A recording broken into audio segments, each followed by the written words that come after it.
Yippee! Saturday afternoon or evening, wherever you may be. How are you, everyone? I do see that my buddy Rick Paul was on here. I don't know if he's still there. It's kind of late at night over at your side of the world. But Debbie's on here. Debbie! I'm just learning that there were some riots in Leeds last night or Thursday night, not last night. I have been under a rock. Twisted Tiara is in the house. So yeah, lots of stuff going on. So Diane Galway, hope you're still here, gal, because you can get a reading on here. Hello, Arlene Army, Sally L. Prima. Yes, I have been super busy. Both of my kids had their wisdom teeth taken out. Hey, Rick, you're still here. So both of my kids had their wisdom teeth taken out. And then one of my best friends is fighting cancer for the third time. So I was very busy trying to make her return from the hospital from surgery as easy as possible. You guys can see I did do a GoFundMe and it's on my community page.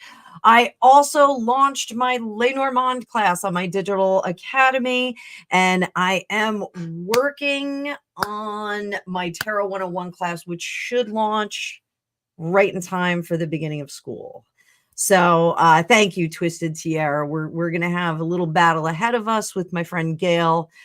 She's one of my oldest friends, but we're gonna fight the crap out of this thing. So I appreciate any prayers, good wishes, healing vibes sent her way. So let's get going. So Diane, do you have a question? Do you have a specific question? I will answer a specific question. And I can do Lenormand, I can do tarot, I can give you an oracle card, all kinds of stuff. So, Twisted Tiara, tell me more about apricot kernels. I don't know anything about that. Interested in anything that you've got. I've been hearing about lion's mane mushrooms that are really good for fighting off cancer cells. So, interesting stuff. So, Diane, tell me what I can read for you. Everybody else that is here in the comments, readings are for you guys. So you can save your Mixtape Mondays for Mixtape Monday, or you can ask me questions about that. There he is, the man, the legend. I just talked to him. Grumpy Sapper. Good guy, friendly guy, one of my best mods on here. Debbie's one of my best mods too. So here we go. So I believe the family at the center of the rioting was in a traveler community. Okay. In addition, it was an Islamic community, which was just okay. Yeah. Talk to me about what's going on in America. It's bananas here. So yes, Diane, I can do this. Anybody that would like a reading, I would like to ask for donations. So you can do a donation through any of my cash apps. They are in the description of the video, or you can do it right through the super chat and super stickers. If you're going to ask a question and you're going to do a super chat, please do them at the same time so that I don't have to scroll back and forth. Sometimes the chat gets hairy. So ask about your divine counterpart. Married him and divorced, but we'll be back. All right, so let's do this. We're gonna look. I got a bunch of different cards here. I got all these Lenormand cards from my course that's going on. I'm gonna try and star your comments, guys. His name is Gary.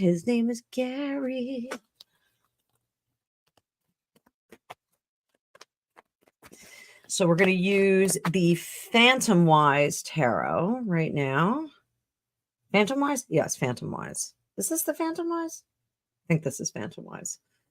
I am up to my neck in Atella, Tarot de Marseille. I've been doing all this work on my class. So, by the way, everybody, Grumpy Sapper, go subscribe to him before I do anything else. I want to bring him up here.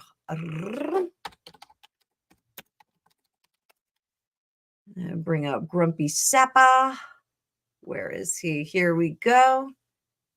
And we're going to put him in the chat. Please go and subscribe to my good friend. He is a great guy. He's an amazing talent, and he's super funny. So go over there if you like awesome people that are super funny. And we'll be doing more and more together, hopefully, on this platform. So he's a super cool guy. It's very funny. Him and I host an international happy hour together, which is a hoot. It's a lost day, but it's a hoot. It is also his birthday coming up this week. So it would be a lovely gift to get some more subs over for him. So let's talk about Gary, Diane Galway's Gary.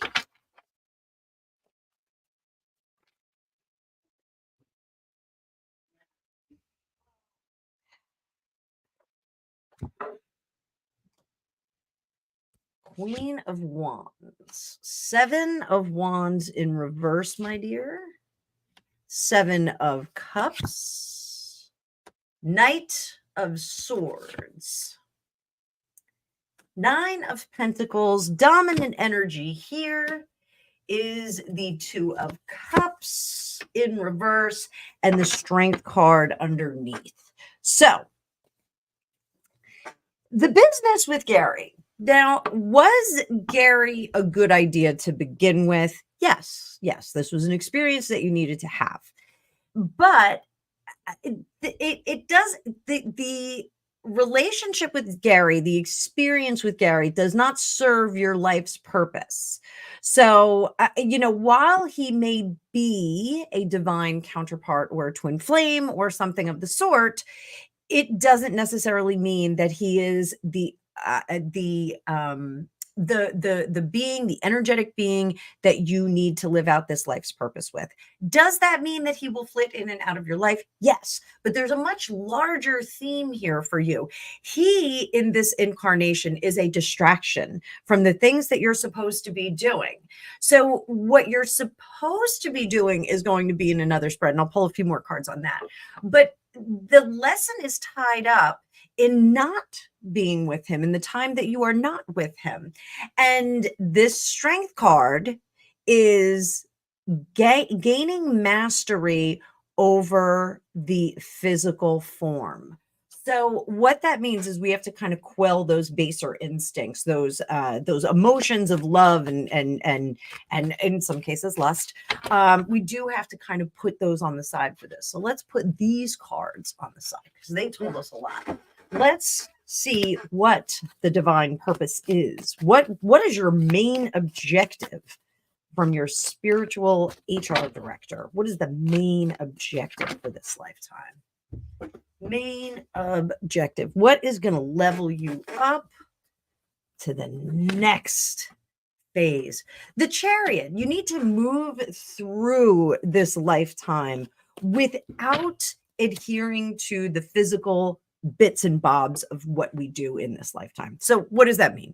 That means not overindulging in drink, not overindulging in foods, not overindulging in things of the flesh. You need to be much, much more in tune with the ethereal and the spiritual. You need to get more into the spirit form. So, when I train my students and my psychics, a lot of the time we have to kind of pull them back down from being too ethereal because they're practicing so hard to be psychic that they kind of get out of their body and they get very lightheaded and lofty, and they're not really paying attention to the things that are happening with their physical. You're kind of the reverse. We need to get you more into that spiritual, ethereal kind of lofty frame of mind. The things that you're supposed to be doing in this lifetime are supposed to be serving your soul versus your terrestrial experience. So I hope that helps. So he's going to drift in and out. I just smacked my microphone. He's going to drift in and out, but he's not a main theme in this lifetime. All right. So rest assured, you're going to see him in the next one too. So let's see. Nettie. I'm going to unstar this. I'm just trying to star the comments for people that want readings. Hi, can I get a reading about new love, please? Sure. I'm going to scroll down and see if you give me any more details. Bob, sit tight. Bob, Robert, sit tight, sit tight. Iman, sit tight. I'm just starring your comments. There is a list, but I'm in charge of it. So, wifey of a grumpy old Marine, how are you? Lady of the Lake showing up. Penny D. So it is great to see everybody. I have been missing because both my kids had their wisdom teeth out, and one of my girlfriends was diagnosed with cancer for the first time. Wifey, you're having a severe thunderstorm. I wish we would have one. Every time they tell us we're gonna have a thunderstorm, we get like a little weaky. And it's not, I really love thunderstorms. I am a fan. So, okay. Bob and Eman. Iman, how does Greg feel about you? It's my husband. How do you feel about Iman? Her real name's Kyla. I'm kidding. There's somebody who's asking about Iman, about Greg's feeling about them. So we're just playing. So all right, Nettie. Let's see what we have here. Nettie P.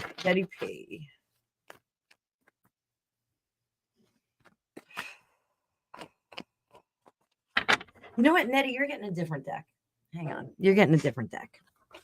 You're getting this Mystic Melodies. I don't know why. It's telling me this is the right deck for you. So I'm going to pull this out. And everybody, while I'm doing this, please like, share, and subscribe. Tell me how your day is going. If you're having a thunderstorm, make me jealous.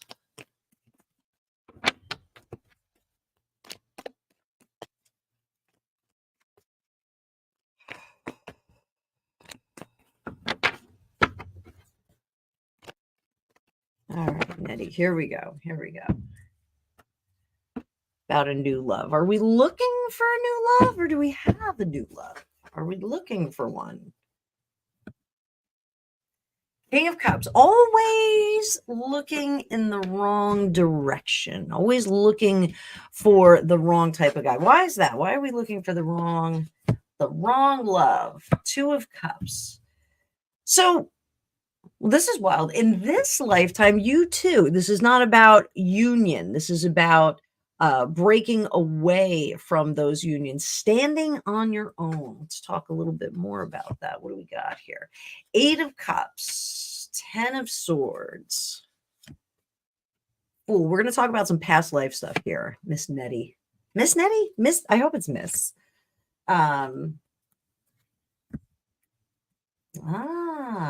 So, all right. So, major theme in this life is being able to do it all, being able to make things happen on your own. The conscious mind says, I can't do things on my own. I do need a partner. I need a counterpart, if you will, a Batman to your Robin, a Zan to your Jaina. It's for my Gen X friends here in the United States. So, you know, sticking with the people that don't work with you or that don't serve you best is not filling a need in this lifetime. So it's like if you were going to paint your house and you had the paint, you had the brushes, but somebody else had the ladder. Like you want to bring somebody else in because they have the ladder. You don't need to do that, because if you walk the path of uncertainty, if you say, okay, I'm going to forge ahead alone and I'm going to do what I need to do, you are going to find that you have much more resources in your pockets and in your mind than you actually think you do. Much more? Many more resources. See, Gregopedia is correcting my grammar. You know, when I'm in psychic mode, it's a little hard to stay on grammar. Just so you know. Talking to you, Gregopedia. I don't care. You don't care? See, why do you want a partner? Because this is the kind of guff you get. Not summer here in New Jersey until I make iced tea. Delicious stuff. So what one should do in this circumstance, Nettie, is really take inventory and look at the gifts and the things that you have. You are much more innovative than you give yourself credit for, and much more resourceful than you give yourself credit for. So take that to heart. I hope that helps. Anybody that's looking for readings, if you want Lenormand, let me know. I just launched a digital class. I would love to do some for you. It's super fun. Super fun. So, Nettie, I hope you like that. If you guys are enjoying your readings, I highly encourage you to make a donation. Twisted Tiara, yeah, the Lenormand session. Oh, thank you so much. The class is live in my school, and I'll put a link just for fun.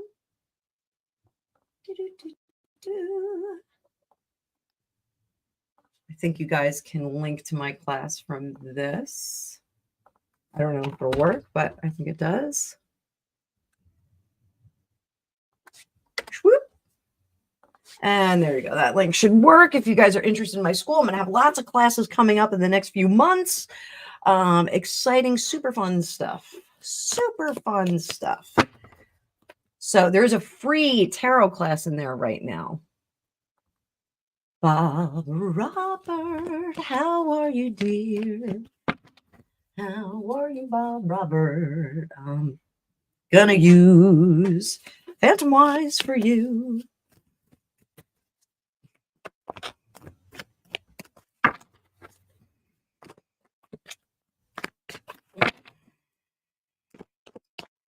All right, Bob Robert, since I don't have a specific question, I'm going to forge ahead.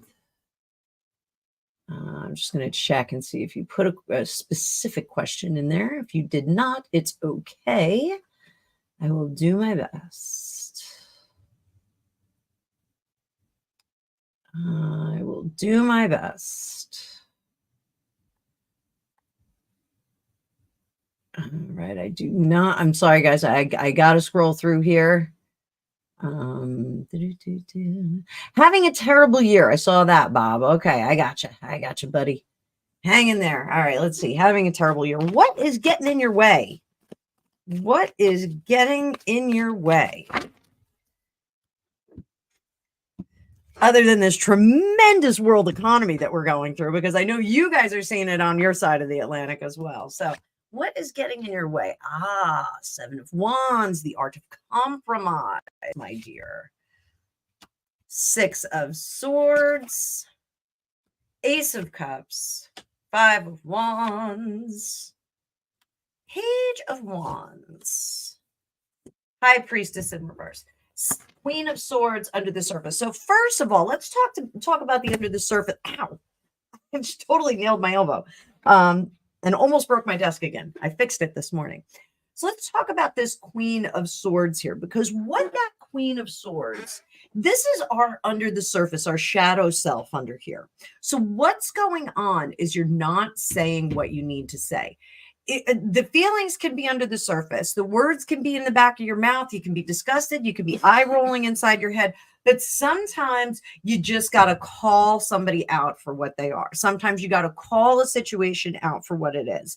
I feel that this is related into like a work endeavor, like something that you're working toward, is that you're kind of sitting on your hands. And even when this high priestess up here who's in reverse, even when your instincts are pushing you toward a conclusion or an idea, a presentation, you still kind of take it back and swallow it. Stop doing that. What's happening is that by not saying and getting that out, is you're losing the opportunity to compromise and win via compromise. So negotiating. So, negotiating is difficult for most people. Me, I come from a sales background. You're negotiating basically all day long. Great resource for this. Chris Voss, Never Split the Difference. Get it on Audible. I don't get anything for this, just so you know. Chris Voss is a former hostage negotiator, which he now has applied all of his skills to corporate America and salespeople, politicians, professionals like that. What he does is he teaches you how to negotiate. A lot of people are afraid to negotiate because, they think that negotiation is about winning and crushing the other person. It's not necessarily. Negotiation is about presenting some ideas and concessions, but still walking away with what you want. So strongly, if this is accurate, if I'm talking about the right thing here, strongly recommend getting Never Split the Difference by Chris Voss on Audible. It is about 5 hours long. It is the best 5 hours. If you pay $10 for it, £10 for it, it's the best 5 hours of your life. You're going to take skills away from that you can apply to relationships, work situations, kids, all kinds of stuff. I made the mistake of teaching my entire family some of the skills in there, and now my kids negotiate with the mirroring, which really stinks. Is that a helicopter? It's a helicopter. So I think it was, wasn't it? Was that one of those? No, I think it's the game. Oh, it was your game. Your helicopter's in your game. So learn the negotiating skills, because once we start sinking our teeth into negotiating to get what we want, then you get a new beginning. You get more collaborative work, and you don't have to carry the burden of all of the work. So, right now it feels like you're a solo operator. You're very siloed in how you're doing things. You don't have to be. You should be working with people. You should have people on board and be cooperating and negotiating with them. So I hope that helped. Bob, it's nice to see you in the chat. Nice to see you in the chat. If you're not subscribed, please consider subscribing. We'd love to have you on board. So we've got Iman, otherwise known as Kyla. Kyla, how are you, my dear? I don't think I've ever seen you here before either. I'm going to switch up decks, throw a little selenite on that deck. And how does Greg feel about you? Not my Greg either. Yeah, I'm just teasing about that. How does Greg feel about Kyla? How does Greg feel about Kyla?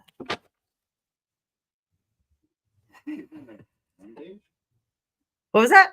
Feeling kind of Wednesday.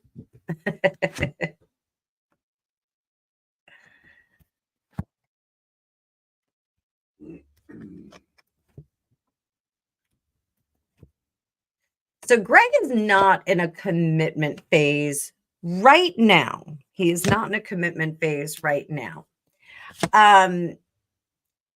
Does he find you endearing and charming and wonderful to be around? Big yes. Yes. But there is something about commitment. There's something about feeling too young or too inexperienced or too not enough to be in a relationship that is prolonged and moving forward into the future. There's something about not knowing what he likes, but the reality is that he does know what he likes. He just isn't sure if that's what he likes. So it's a very cute kind of mindset. Don't be worried. He's not like dating anybody else, but there are some other contenders. He's got his eye on a few others too. But I do think ultimately he's going to kind of carry on back to you. I think that the way that you guys mesh together, the way that you communicate, the way that you interact with each other, and the sense of friendship that we have here is much more appealing than any other of the contenders that are out there. They're kind of like very foggy and blurred out. So I wouldn't worry about it. They may even be like past girlfriends that he's like, oh, maybe they were really nice. So, I would kind of give this a little time. No pressure on this one, because you're in the spot right now and you are on the like list. So just kind of stick with this and give him a little bit more time to grow up and mature. Little bit more time to grow up and mature. So I hope you enjoyed that, my dear. Welcome to the cookie jar. Welcome to the cookie jar. Welcome to the cookie jar. We got fun and cards. Hello,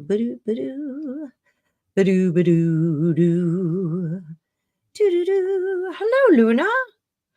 Will my sister Yolanda ever give me and my siblings our inheritance? I'm sorry that you're going through this, but I thank you for your contributions. Very much appreciated. So let's see. Will Yolanda ever give? So I'm gonna do a couple layers on this. So stick with me, sweetie pie. So Let's get a sense of Yolanda's state of mind. What is her thinking on this? I'm keeping all the money. Yes. Little bit of greed there. So, here, this is a tough one. She does not feel that everyone put in the same amount of work that she did. And so that's why, she gets to keep the money. They're really, she was the end all be all of the whole situation. In her opinion, she was the best child. She's really kind of stuck in a strange psychology here. She knows that this is wrong. The Tower card here, she knows that not dispersing this is extremely disruptive and possibly not what was in your family member who gave you the inheritance. I don't know if it was parents, not within their wants. So is she experiencing some weird stuff on her side? Some guilty stuff? No, she's there's a bit of spending going on there. I think she's having a little bit of fun with it. Also, this does tickle like a dopamine center. That she's got all the eggs in her basket. So a little bit of that. Over here, there was a certain amount of detachment prior anyway. Even if you were close with her mentally, a little bit detached. And maybe that is some holdover from a past incarnation, a past experience together. But she did feel separate and different from the rest of you. For whatever reason that is, if it's separate and different. But if it's not a legitimate thing in this lifetime, it's something from the past lifetime where she was kind of shoved out into the surrounding territories. Up here, I think there is a level of disappointment that her slice of the pie was not more. Perhaps that is why she's retaining it. Ultimately, though, she's going to wind up giving that up. This is our generosity card. So ultimately, she is going to give it up. So what kind of turnaround are we looking on this? And better than that, what do we have to do to facilitate that, to facilitate the loosening of the purse strings? Which we have to do to facilitate that? So really, tarot is about what do we do? How do we get from point A to point B? How do we make things better for ourselves? So what do we have to do to loosen up the purse strings? Lover's card. 7 of Wands in reverse, the Empress, the Tower. There we go. There's that 4 of Cups again.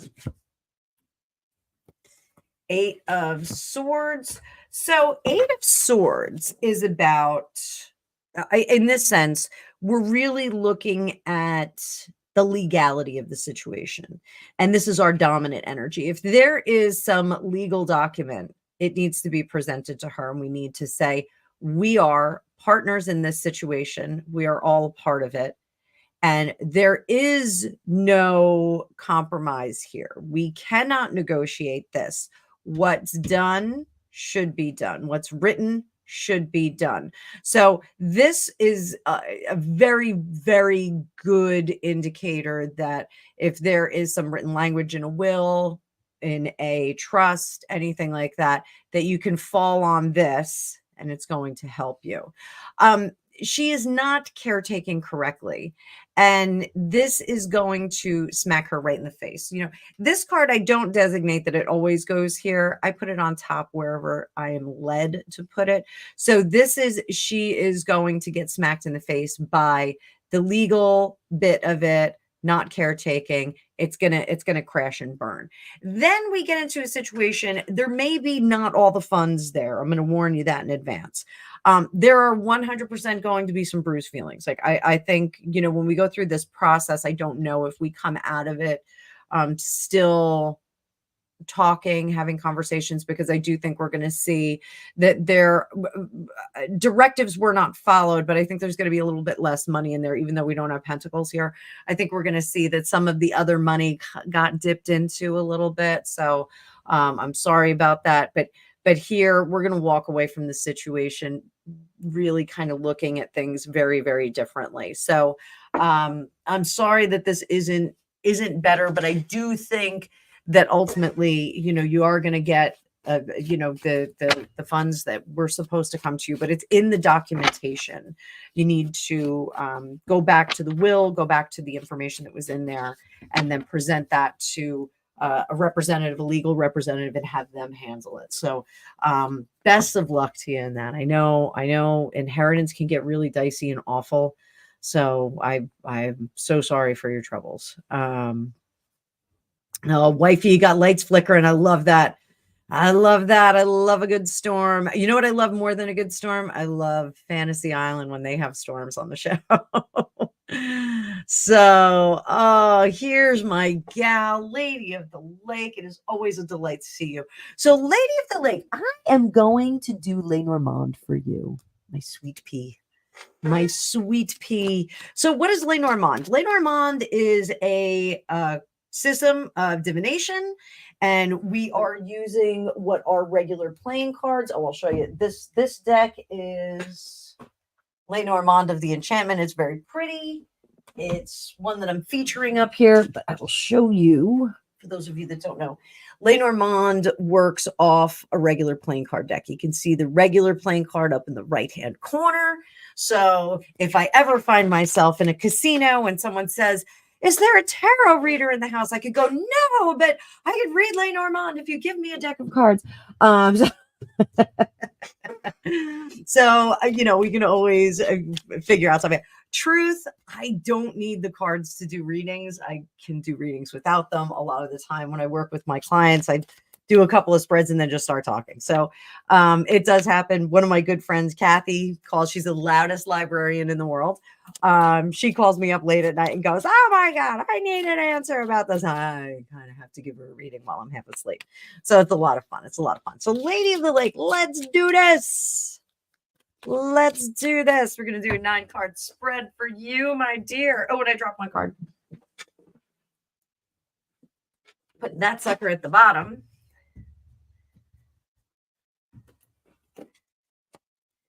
Main issue right in the middle. The Tower.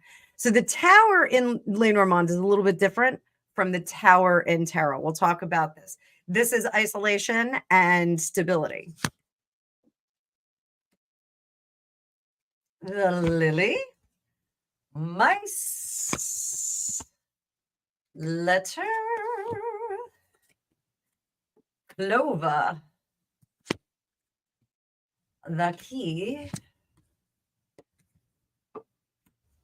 Ring, Moon, and the Sun. Oh, that's always fun. I always love when I get the moon and the sun together in Lenormand. I think it's really cool. So, all right, center of the issue is the Tower. The Tower is isolation, preservation, seeing things from a higher perspective. But when we get in that tower, and this tower is a tower of mushrooms, just so you guys can see it nice and close.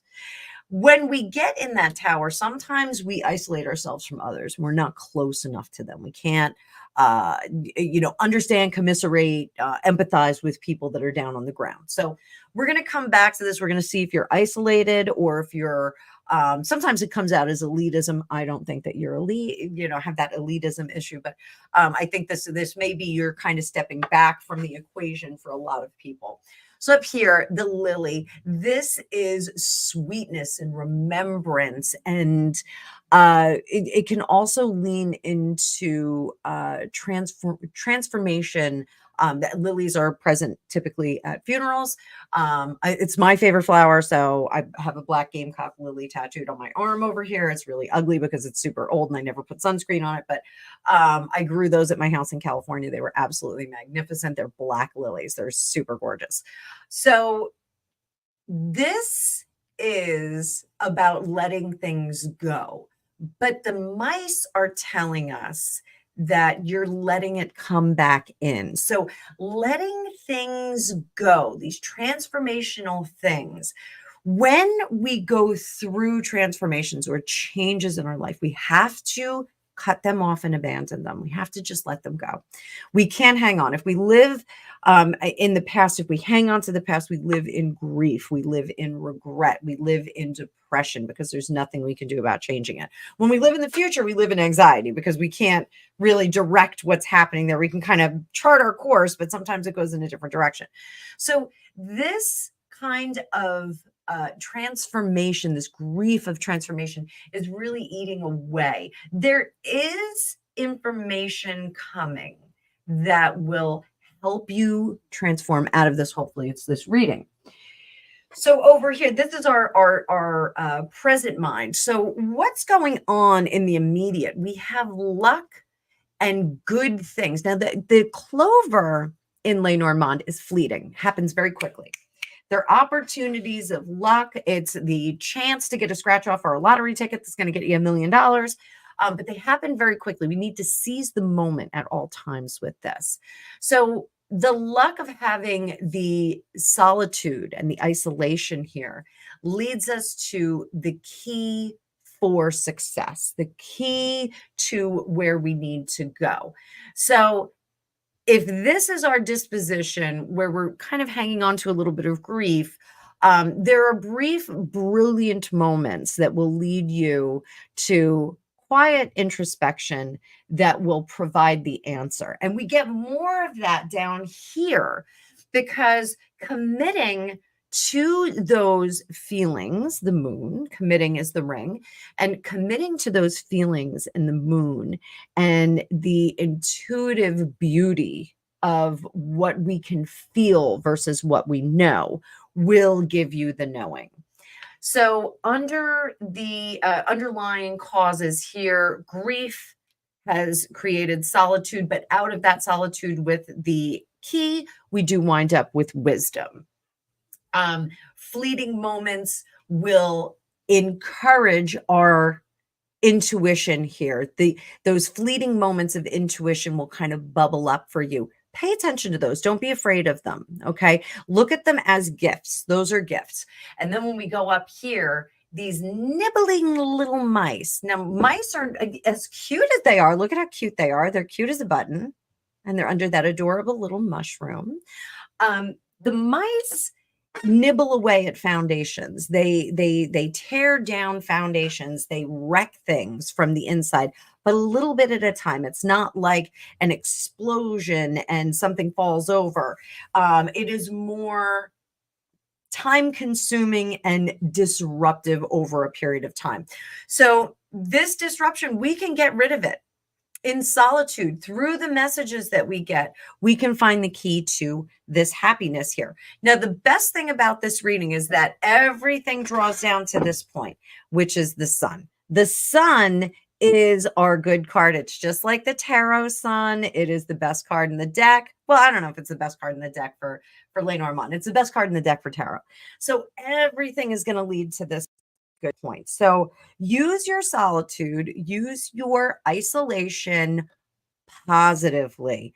Feel those feelings of intuition, those fast, sparky moments of inspiration, luck, and light that come into you, and use it as a conduit to your intuition. You're going to find a lot of cool things come up, Miss Lady of the Lake. So I hope you guys like that. I hope you're enjoying my week of Lenormand. And thank you so much for your contribution, my dear. You are always, always, always a pleasure to see in the chats. So all right, let's go. Lazy day, watching old films on TV. After this, I'm going to go upstairs. I'm going to watch Fantasy Island. I think I'm going to make myself a pina colada and watch some TV. Oh, and Rick's out there working hard. I think he's in Leeds. Nonstop. That's great, Rick. I love that. Guys, make sure you tune in on Mondays, bright and early in the morning, 11 a.m. Or 11:20 a.m. In Britain, and what is it, 6:20 a.m. here in the United States. Rick and I do Vibe with the Tribe. We get your week off to a great start, give you some inspirational stuff to chew on. So, I'm scrolling through. You are welcome, Diane. Oh, and Debbie is taking my Lenormand class. I don't know if she finished. Did you finish yet, Deb? And she said it's awesome. Thank you so much. Grumpy is over there singing. Chat in the comments what song you think is his go-to karaoke song. My vote is Tom Jones. It's not unusual. That is what I think his go-to song is. So,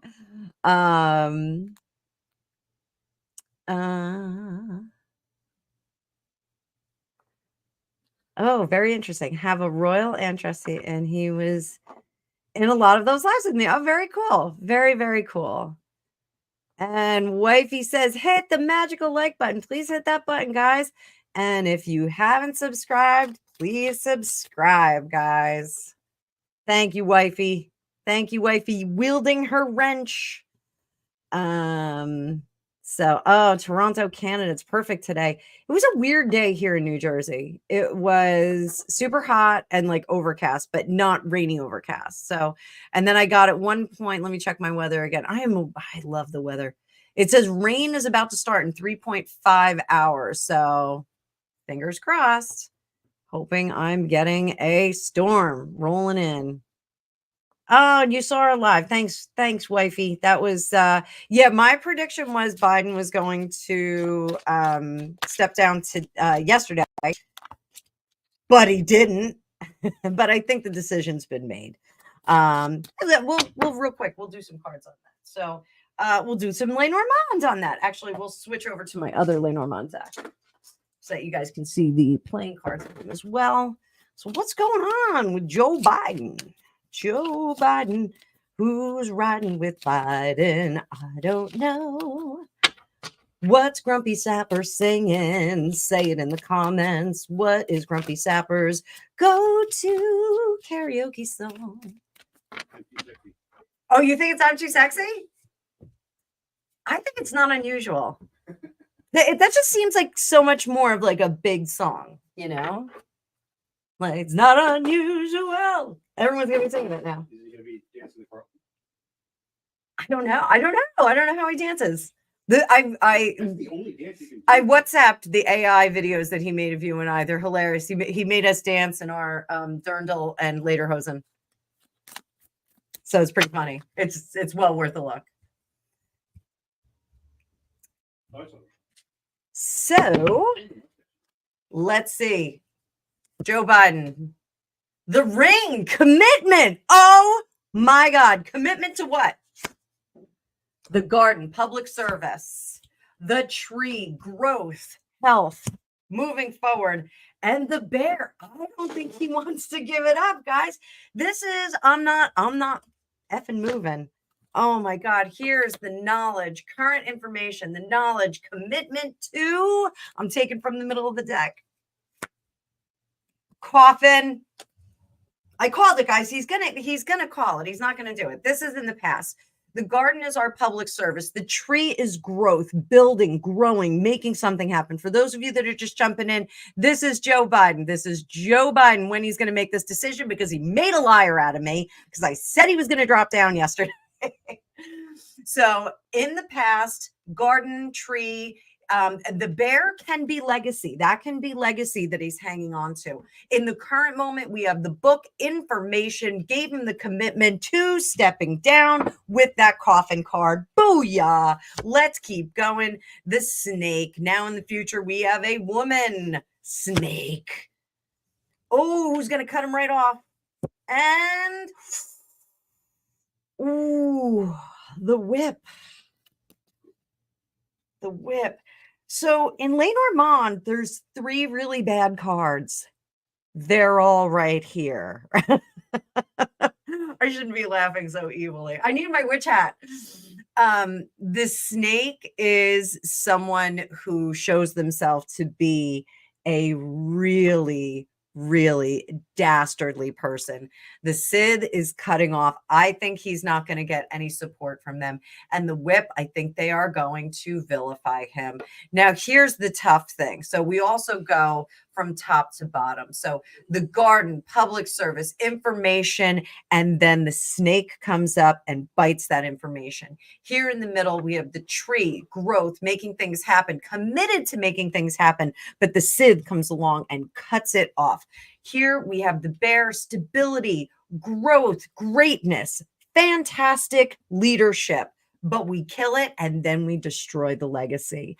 So under the surface, the commitment to public service, this public service here with the commitment is what did it. Not letting go of the role faster is what's doing him in. That's at least what they're going to say.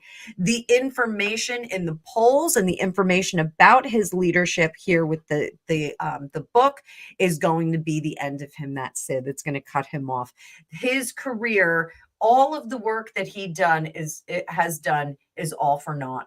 They are going to savage his career. This is not going to go well for him. I know they're trying to preserve what he has done as a leader, and just bear with me because I am going to hit a B and put a marker on this because I am going to load that up and put it on my channel so people don't have to watch it.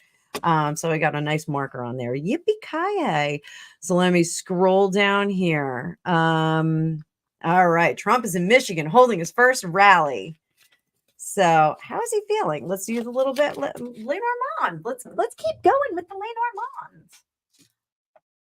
So I feel that Trump is a very, very changed person. I think he is a very, very changed person. I think his perspective has become very, very softened. Let's put it that way. So let's see. How is he feeling? The clouds. So the clouds are darkness, terrible things, troubling things. So, last Saturday, a week ago, pretty troubling. We had some pretty troubling things. So timelining, we've got the whip. We have the anchor. And the lilies. Oh, restoration, guys. And then the stork. Tower card up top. And the birds down below. All right, so we're just going to put those suckers over there. And this deck is actually pretty cool. Most Lenormand decks, the birds, they give you one bird card. And you usually get sparrows. But some decks, if you're lucky enough, you get birds, typically red birds, sometimes bluebirds, and owls. And they're two different kinds of conversation because the birds are all about conversation, rumor, gossip, and talking that's going on behind your back. So if you're lucky enough to have two sets of birds, the birds themselves are rumor and gossip, talking behind your back, and the owls are more intellectual conversation. So, the red birds would be if your coworkers were gossiping about you. The owls would be if leadership was discussing a promotion for you. Okay. So here we have flamingos. So let's have some shrimp on the body. So, all right. So timeline for former President Trump. We have the clouds, terrible things, the whip stinging of the ear. This is, taking a shot at him.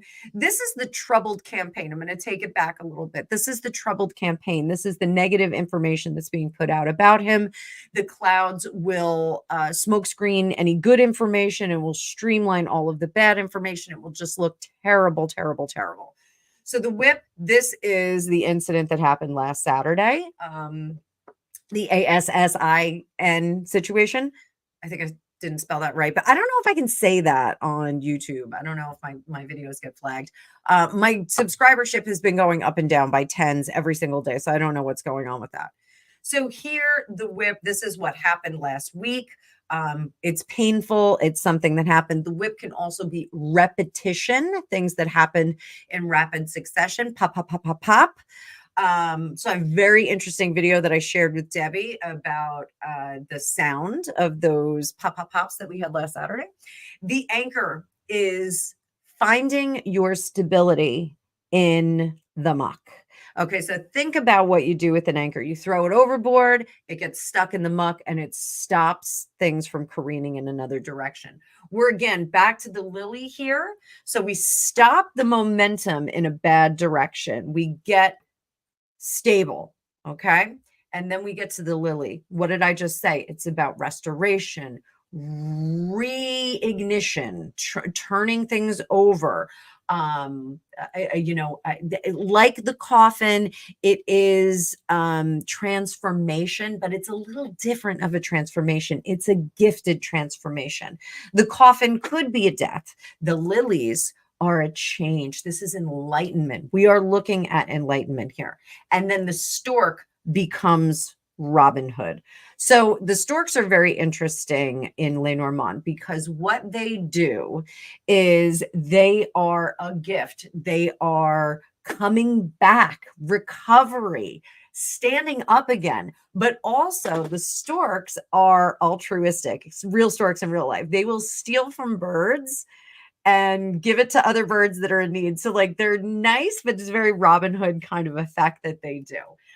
So they're very, very curious. And this is a very pretty card. Again, if you guys would like this deck, I actually think I'm going to put a link. Let me put a link for that deck in there while we talk about the birds underneath the surface. So those birds under the surface, those flamingos, they're not aggressive birds. They're not birds that will attack. They're not birds that will flap around you, but they are birds that will slowly and carefully consider what's going on. They're a joyous color of pink. Pink is also restoration. So I think the conversations that are happening with former President Trump are restorative conversations. And I think that's what we see with this affirmation of the Republican Party. So how is he feeling? The moon. He is feeling attuned with the gods and their grace. And now he is the messenger of that, being the rider. He is attuned with the grace. He understands. When he said, I shouldn't be here at the RNC, when he said, I shouldn't be here, he meant that. He said it twice. He did not, he really does feel that this is a situation that was fated and averted. And now he needs to use these tools to the advantage of the people. He is now the messenger. So do we see a more religious Trump coming out? I think we may hear, the words in God we trust a little bit more. I don't know if we will, though. So Lenormand of the Enchantment. There we go. And I'm going to put it is not on sale right now, but I will put a link in here for any of you who would like it. Text, copy, and paste. There you go. Boys and girls, in case you want to start studying Lenormand. I do prefer the Lenormand that has the card on there because it does help you. Ooh, Florida girl. This is a great question. I hope you're still here because I know I'm going a little bit slow.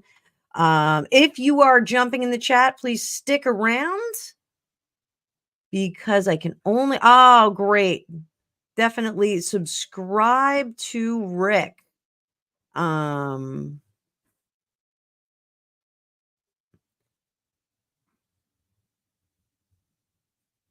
right. All right, so stick with me, guys. Stick with me. Grumpy Sapper was singing Michael Bublé. Grumpy, I thought it was a Tom Jones song. I'm just saying. So, Florida girl, I hope you're still here. All right. We're going to channel Walt Disney.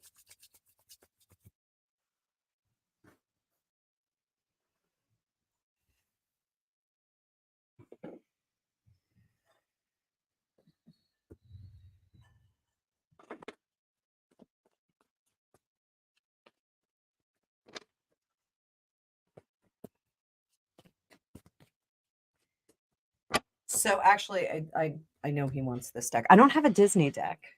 I don't have a Disney deck. We're going to use Phantom Wise. All right. So, hello, Walt Disney.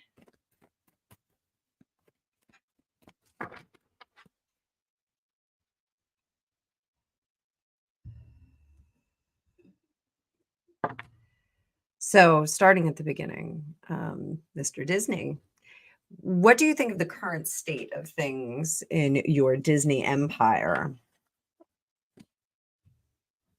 The star, when you wish upon a star. Not happy with it. It is not his vision. Okay, so we get the star, past, present, future. In the past, the vision for Walt Disney World and the Disney machinery was very hopeful, but not happy with it now. This King of Cups is not happy with it. Why is he not happy with it? The Page of Cups, 10 of Wands. They're trying to do too much with this King of Wands and the 10 of Wands. So they're trying to do too much instead of finding joy in the child. Okay. Instead of just going, what will please a child? What will excite a child? What will bring those? Some of my fondest memories are going to Walt Disney World when I was 7 years old for the first time, and it's fireworks and delicious sweets and getting dizzy on rides like that. It's that wonder is amazing. And I brought my kids, and one of the most amazing experiences I've ever had with my daughter was bringing her to the Bibbidi Bobbidi Boutique. I was determined to go there. I didn't care what I had to do to get her in there. I did look up some things, and I bought her an outfit before we went because apparently they're much prettier when you buy them outside of Walt Disney World and the Bibbidi Bobbidi Boutique. So I did bring that for her, and it was friggin' magical. I mean, just watching them transform her, and like her whole little mouth was hanging open the whole time. It was so cute. So instead of following the format and the simple objective of entertaining children, making a magical experience for children, it doesn't matter if your kid identifies as something else, if you have a boy or girl or they, it doesn't matter. The objective of joy has been hidden. In the future, he sees nothing but struggles with this. So what would he like them to do? Let's find his yellow brick road or Tinkerbell slide. I think they got rid of the Tinkerbell slide. That was when Tinkerbell would slide down the cord. I had a college professor that wrote a series of poems about Disney World, and Tinkerbell slide was one of them. It was a little racy. So what would Mr. Disney, that's hard to say. What would Mr. Disney say if he could get unfrozen and come back and tell, I didn't split my deck. Sorry, guys. Father, Son, the Holy Spirit. Mr. Disney, what do you got? What would you do? Okay. Queen of Wands. Stop what you're doing. Stop what you're doing and go back to the original plans with this Page of Swords. So go back to the original plans for Disney and look at what was supposed to be done and look at how the objectives were. The objectives are much more simple. 6 of Cups, that is going back again into history, and the Knight of Cups. We cannot make everyone happy, but we can create a happy environment where everyone will be happy. That is really the idea behind it.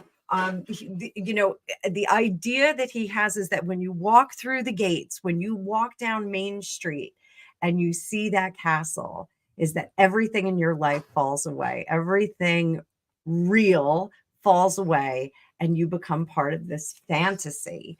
So that is really the objective. It's not about trying to create a different pleasurable event for every single different kind of person. It's about creating a pleasurable event that is going to transform all people into this happy little being. It's kind of an amazing concept. Three of Wands, too big. It's too big now. The different components of Disney and the seven of Pentacles here, the different components. So in Walt Disney World, we have Universal and what else, Greg? There's Disney World, there's Universal, and there's something else. Animal Kingdom, Epcot. Like, it's too big. So he wants them to go back and repair Disney World. The Disney, not Disney World, but the Disney park part of that first. Tackle that first. All of the parks have gotten too big and they need to kind of streamline that.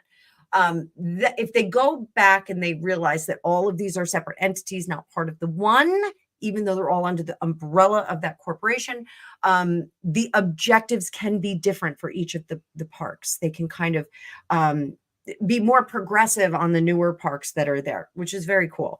So does he think that they can do it? The Lovers in reverse, the Queen of Pentacles, the Moon. So dark horse running, dark horses in the body that runs the machinery that is Disney. There's certain individuals that do need to be pulled from the system because they're just not in alignment. They're in alignment with their own goals versus the goal of childhood joy. Making everyone joyous in the park. Like, it's really hard not to be happy in Disneyland. I'm going to tell you, the water parks there, for those of you who have not attended, the water parks there are pristine.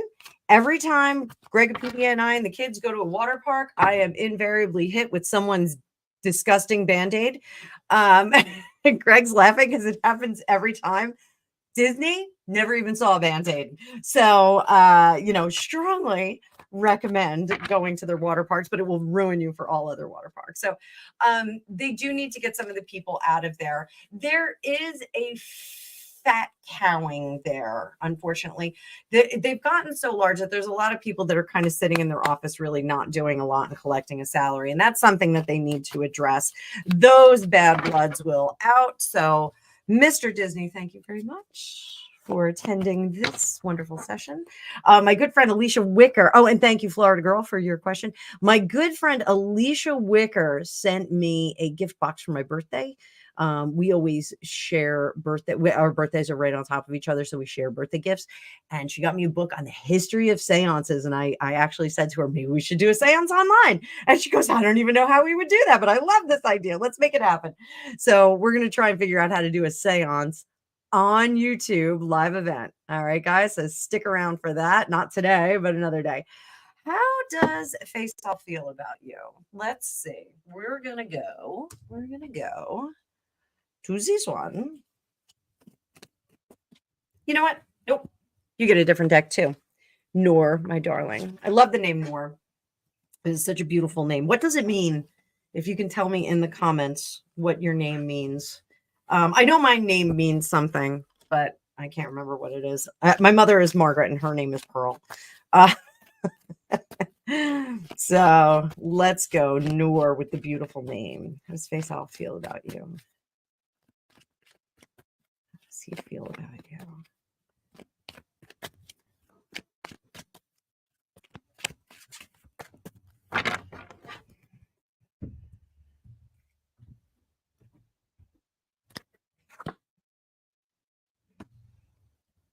High Priestess. And this is our lovely, this is the Tarot of the Divine. This is based on world fairy tales, and that is our lovely Scheherazade.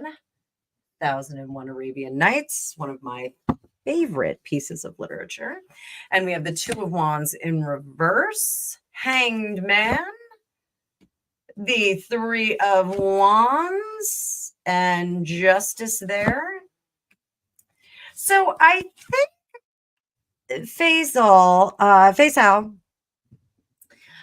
he has some outstanding issues that he is kind of working through.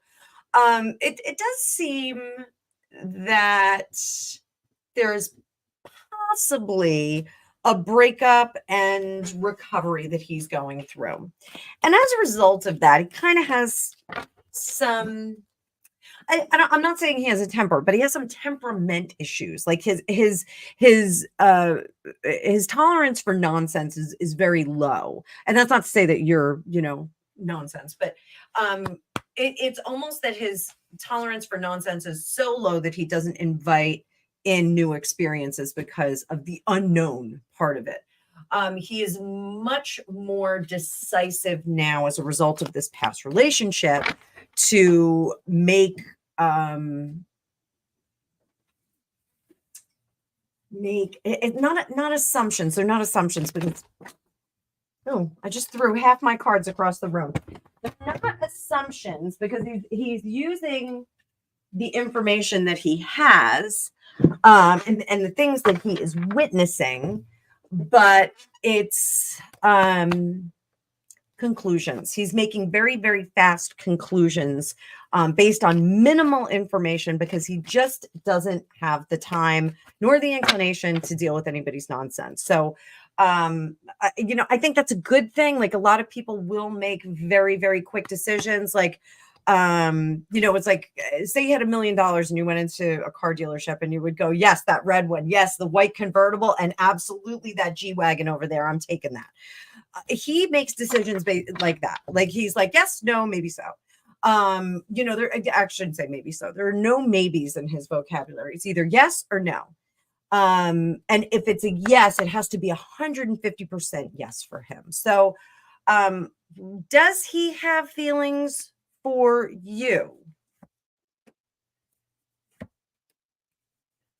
He has not yet given himself the time and scope to really make a decision. So at this point, I mean, he's not exiling you from his life, but I think he is, I hate to say friend zoning you, but he's got you in a category that is not a romantic category at this point. Does he like you? Does he find you appealing? Yes. Is he willing to jump into a relationship? It does not seem like that, but it's because of some scarring that he has at the moment. So stick with it. Stay in his presence, and then see what happens. Early stages. So, okay. Not sure about his feelings. So I keep in mind what I said. He's going to make very decisive decisions. So, we have to pay attention to his actions at this point. I did say decisive decisions. I know. She somehow changed the title to our $2 million family house. So, Luna, I would go into all of that paperwork. You really should have. Oh, for Pete's sake, I broke my desk again. I would go into that paperwork and have a professional look at it. Title theft is a real thing right now. A lot of people are having some issues with title theft. So, there is a way to do it, and you should check that out. You should absolutely check that out and see what's going on. Oh, Luna, I'm glad. Sounds correct. Okay. Crystal, how are you? Will Jay come back around this year? What month? Let's check it out. See what we get. Actually, I think this is the deck for Jay. This is the deck for Jay. How is everybody? Tell me how your day is going. Chat it up, ladies and gentlemen, now that I broke my desk for like the 4th time this week. I have a stand-up desk, and the tray, if the desk is all the way down, the tray gets pushed in and it comes off. So, like, my tray is totally loose with my keyboard right now, which is super, super annoying. So much for Veridesk. It's an expensive desk. So, we are in July. So, let's see. Is Jay going to come around in July? Is he going to come around? Strength, patience.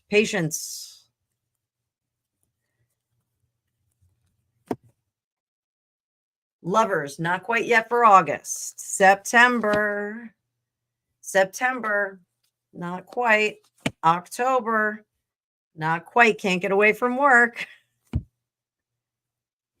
November. We're looking at November. Okay. November, we get happy. November, we get him back in. What do we need to know? What do we need to know? I think that was another sloppy shuffle. This one's important because in October, his work is not going to let him get away. So he's going to be kind of bogged down with that stuff.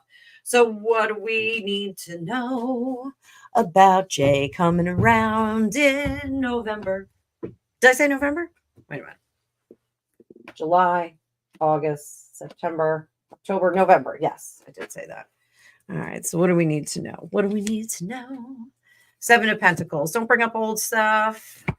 Don't worry about who is right, who is wrong. The world is showing us ending, moving forward.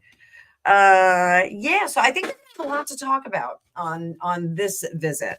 So, looking backward with a different scope, and the lack of success. Now, when we go from 7s to 6s, we're going backward.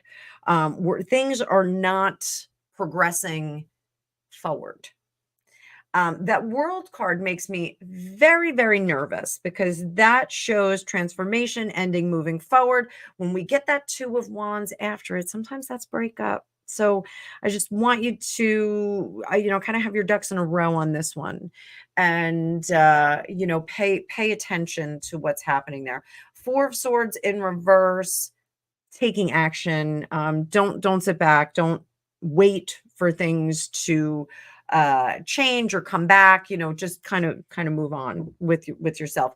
Even though 4s are our sense of stability, a place of stability, when it's in reverse, we don't want to sit there. We don't want to wait and just kind of let things happen and wait for people to come back. We want to take action. We want to go that way. So not a great situation.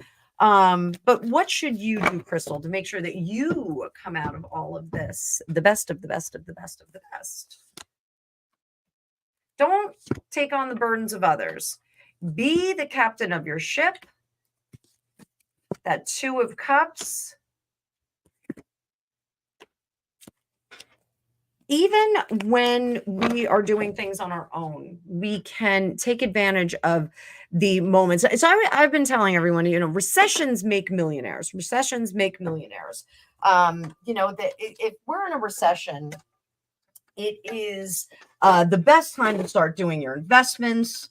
And I'm not giving investment advice because, believe me, I don't know the first thing about investing. But recessions, when people are buying up all of the stuff, the people that have capital and cash, they are the ones that can take advantage of it. So, people that start businesses when times are tough will become tougher and usually will produce well during that time. So then when there are times of excess and decadence, they will benefit from it because they've done all the hard work during the tougher economic times. So for you, doing all of the hard work on your own and moving forward will bring you to a much better realization. I'm giving crazy readings today, guys. So I hope that helps. Number one thing you need to know, sweetie pie, is not to be sad. With every ending, with every rainstorm. Wife, are you with me on this one? I'm sorry, I'm trying to fix my desk while I'm doing this. With every rainstorm, there is a rainbow at the end of it. So always look for the yellow brick road. Seriously, Greg? We got to put a mic on you if you're going to start giving advice. I'm not giving you advice. I'm just trying to. Well, if you're fact checking me, we got to put a mic on you. So, so Crystal, thank you for your contribution. I appreciate you. I hope that helps. So let me scroll through. Michael Bublé. So here we go. Oh, lady, I am so sorry, my dear. I am so sorry. Everybody give lady some flowers. I'm going to give lady some fleur-de-lis. Set her up with some fleur-de-lis. And I'm going to set you up with some cookies too. Let's give you some cookies. Everybody get some cookies. I love cookies. Who doesn't love cookies? So black lilies. Yes. Yes. No, Samantha, how are you, my love? I hope you're doing well. Rick's got the piano man running through his head. Sing us a song. We're the piano man. Sing us a song tonight. Oh my God, there's so much love going on in the comments here. Hello. Asta. Asta, your person's name is... I got to look on my bigger screen. Durendry? Did I get that right? I hope I got it right. And there's a almost sloppy shuffle. It just like suspended right here. So it's almost a sloppy shuffle. Almost a sloppy shuffle. So you know what we'll do? We'll do a little Lenormand for our new friend here. Asta. Asta. All right. How's this going to go with what did I say? Durendi. Durendi? Do a little timeline. So we've got the mountain. Ain't no mountain high enough.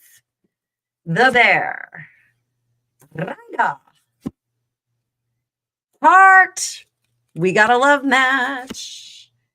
And child. Ooh. So it doesn't really mean child, but so if there is a struggle to get together, if there is difficulty finding time for each other, that kind of thing, it's totally fine because this is a strong match and both of you know this and you're both going to say it in the next couple of months. I feel like it's going to be May, things are going to get really, really serious, but I think things can get much more serious over the next few months. So stick in there because this is love for sure.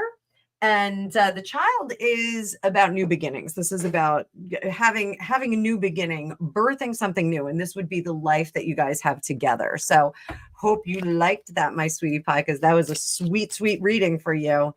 Best of luck with your sweetie pie there. So, oh, and I didn't put the comment up there. There we go. Or did I? I don't know if I did.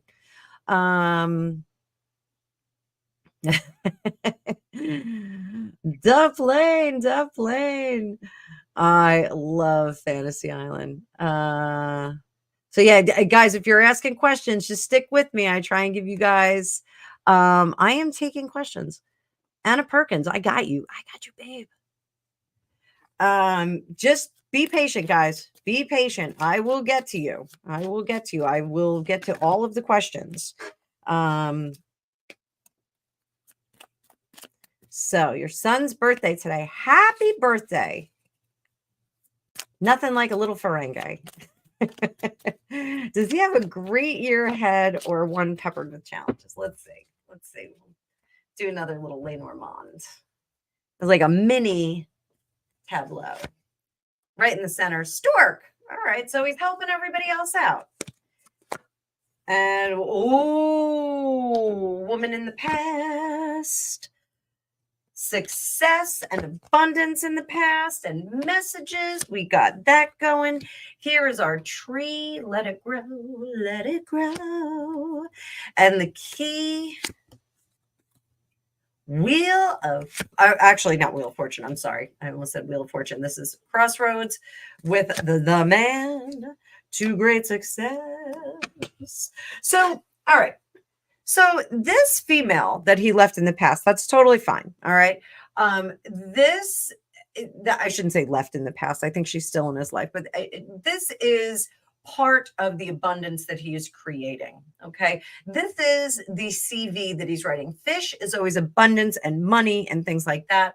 And this letter is news, information arriving, coming to the fore, can be contracts, can be agreements. So this could be a young lady that has completed his life that is coming in from the past. Here, he is going to help her and then forge an alliance that will move forward wonderfully. if this is a question about is he going to have a great year, this is a good year, but he has to make some good decisions. So underlying things here, the abundance is the key. Save the money. Any money that he makes, he's got to put in the bank. He's got to save it. He's got to make it work for him. Invest whatever he's got to do. I'm not an investment person, so have him talk to someone about his investments. Over here, the tree and the growth, he is turning into the man that he is going to be. So even though, what is it? The prefrontal cortex is not fully developed until we're 25 or something like that. He is still becoming the person that he's going to live out the rest of his existence. So this is going to be forming over the next year. So the challenges that he's experienced in the past, these choices that he's made are going to bring him into a greater success and into a greater adulthood. He's really finding his footing. Okay. So is he going to have a great year? Yes, but it's because of him, not because of fate and not because of the universe. He is creating the world that he is going to live in. So good for him. This is great. I think he's going to have a good year. Tell him he's, it's fun as a grown-up. A lot of people don't think it's fun as a grown-up. You get to stay up late, you get to eat cookies for breakfast, but he's got to embrace the future that is his. He's got to be positive about it. He's got to understand that we all create the world that we live in. So happy birthday to him from me. Make sure you tell him, little Ferengi kid. Twisted Tiara, get out of here. Yes, Crystal, I can always see your super chat.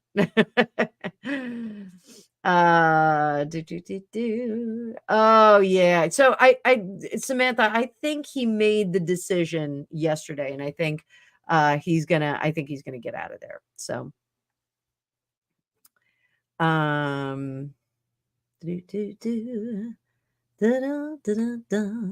we could do Kamala. We'll do Kamala. Kamala. Oh, Kamala, Kamala, Kamala, Kamala. Oh, Kamala. Oh, Kamala. Kamala. I know I'm singing, guys.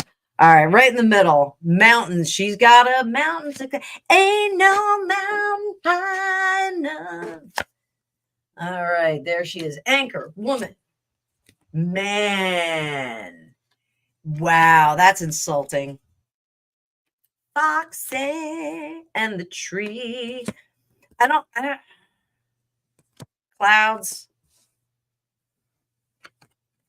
Rider, which is messages, and the sun. So I think the message is coming. According to this, it looks like they're very, and keep in mind, Lenormand's like, Tara, we're reading the energies of the moment. She thought it was a sure thing, but this is a disappointment. This is her. They want her partnered with a man. They want her running mate to be a man, or they want the man to be primary on the ticket. Now, I don't know if that affects the fundraising money that they have, that 90 million that's been held, frozen for now. But it looks like there's going to be a man. Intuitively, I think they're going to say, if you want this ticket, we have to put a man on with you, which is a little bit insulting to her. I think it's insulting. I think she had some ideas about who she wanted to run with. I think it was a very progressive idea. She was very progressive. So here, the fox, smarty pants female, working toward things. It has been a rough climb for her. This business, she has been lobbying to the Democratic Party to put her in place, get him out of there and plug me in, get me off the bench. She's been saying that. I think the message has finally gotten through. I don't think they have anybody else unless they pull out and dust off Bernie. I did see Ben Shapiro said on his show that Bernie is the guy who could rally the support, because Bernie did. I almost said Bernie Madoff. Bernie Sanders. He has a very, very loyal following. And they did force him to sit down for 2016, in which we all know that Trump beat Hillary. They let Hillary have a turn, and Bernie, I don't think, was real happy about that. So perhaps this is they want to put Bernie on with her. I don't know. Maybe I'm getting a younger guy. I think they want somebody younger in there. It's a shame that they really put off RFK. I think RFK would have gotten some butts in the seats and some ballots in the box. But this, I think she's done everything she can to get up over that hill and plant the roots for them to take her to the election. Now here, I think they said in the past, this is past and future. We're looking at past here, past to the future, in both directions. Here they said, no, we're not going to do it. I don't think they really wanted her on the ticket this time. I think there was some insistence to keep her on the ticket. I think she insisted on staying on the ticket. There was no place else to put her. The message is now it's go time. We're going to put you in there. How is she going to do? 1, heart. She's going to be very happy. How's the crowd going to be? Crowd's moving on. What's the outcome? It's a coffin. Outcome, not good. But anyway, cards don't lie. We're just having fun here. We're just having some fun with Lane Armand, right? I'm going to put a marker there. I'll make a little video on that as well. See how Kamala is going to do. So let's scroll through. Let me see. The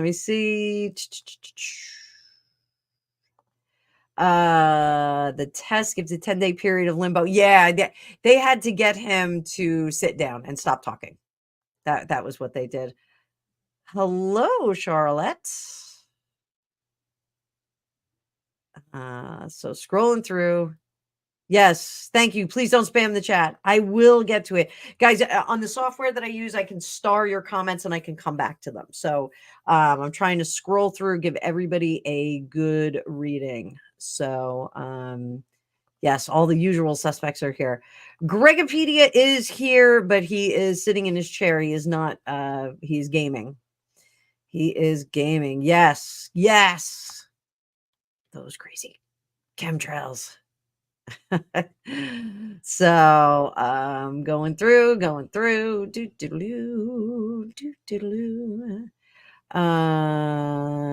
yes, very sad.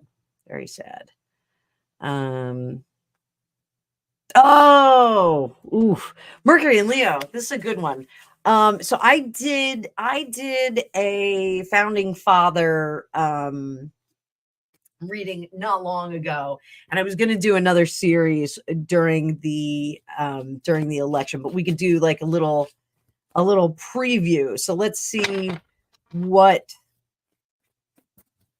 Lincoln thinks of the candidates. Let's start there. Dear President Lincoln, Marilyn Monroe's favorite president. She loved Lincoln. Really? She did. Yeah, she was a big Lincoln fan. She was an avid reader. She was not dumb. She loved President Lincoln, which makes a lot of sense when you think about her connecting with Kennedy, because they were kind of cut from the same cloth, not entirely the same cloth, but all right. So let's go. Lincoln, President Lincoln, howdy do. What do you think of former President Trump running for election? How will he treat the country that you founded? So 1, 2, 3. So loves him, thinks that he is a boon to the country, but does not want him to waver from his messaging. He thinks that he's on the right path. He should continue that and reestablish our country. That Knight of Pentacles, they are always questing. They're always trying to do something. This is trying to regain stability in the country. So President Lincoln, I'm going to put those on the side for now. What do you think of current President Joe Biden? What do you think? I was looking back. he needs to reserve himself. Looking back, it's not a positive view. Reserve himself and start anew. This is retirement. He needs to retire. So what do you think of Kamala Harris? Oh my God.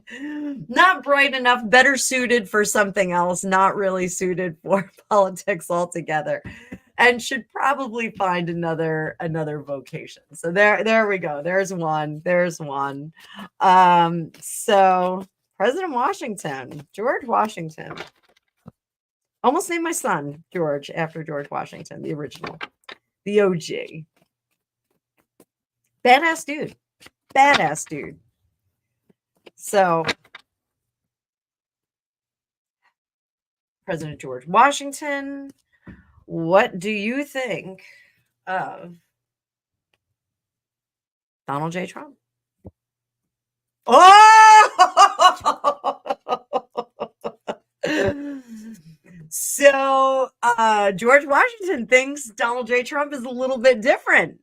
Thinks that he is, from the man who could never tell a lie, he is a liar and self-involved, not yet really understanding the information and the responsibility of the office. Wild.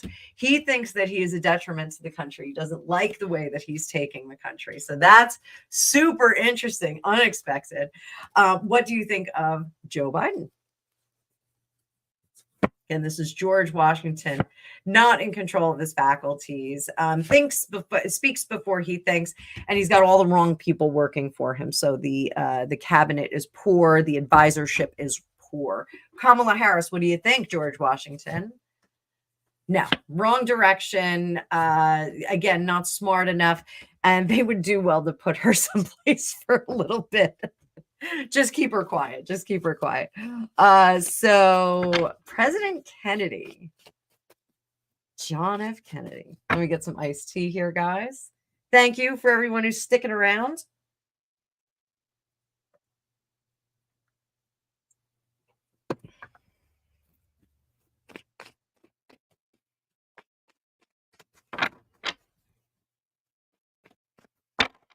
President Kennedy. What do you think? Donald J. Trump.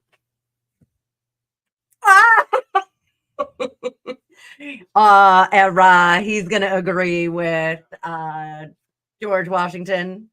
Totally agree with him. Not good for the country. And what? I'm getting the sense that he doesn't like the manner in which, intuitively, I'm getting that he does not like the cooperation and the negotiations that he did with Putin. He doesn't like how cozy he got with the Russians here. So that is interesting. That's very interesting. What do you think of Joe Biden? No, it's the wrong place, wrong time. Coming from the tradition of the Kennedys, where service was, what they were born and bred for. This is the sense that this is somebody who is not bred for service. Not, the Kennedys had their own, even though it was from bootlegging, they had their own money, they had their own empire. And then they got into politics. So he feels like he's somebody who got into politics for all the wrong reasons, for the loftiness of it, not for the service of the country. So the patriotism is not there. What do you think of Kamala? Wheel of Fortune, active player. He likes her, but not in that role. He does. I don't want to sound suggestive here. I don't think it's a suggestive thing, but he thinks she is capable, but like more in the secretarial pool. Like she should be kind of behind the scenes, not in the front seat. Little bit of sexism that's coming through there from the late President Kennedy. The women don't belong in government in that capacity. Huh? What? So, President Grant. This is one. I didn't do President Grant on my last series. So let's see what Grant has to say. What do you think of Donald J. Trump?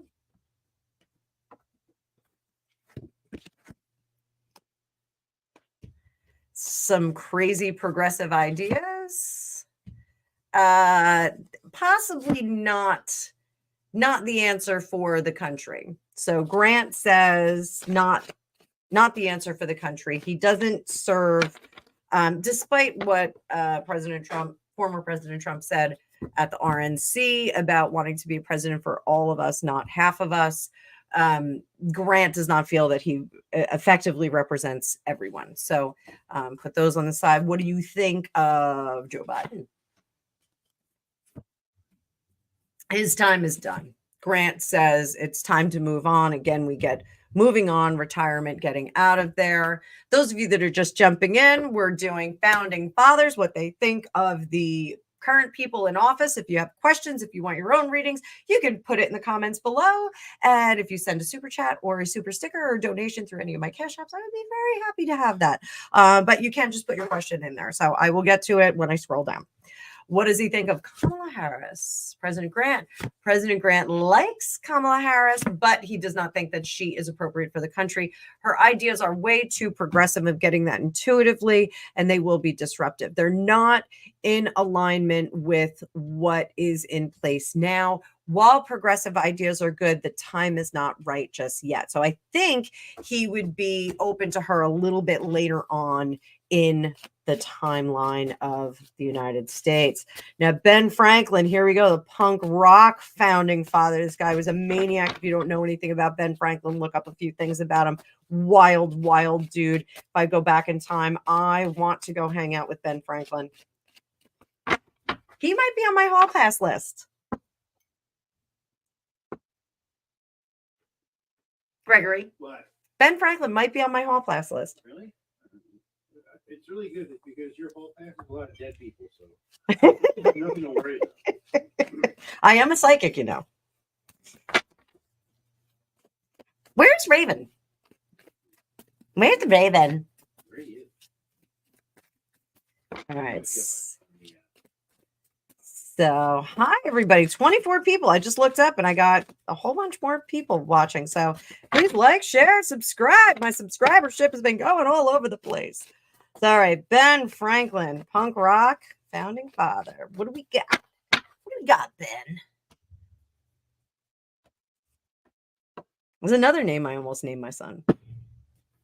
All right, what do you think of President Trump? He's a man after my own heart. He thinks that he is the progress that the country needs, the direction that we need. So, and I know this sounds weird, but it's fundamental progress that he's talking about.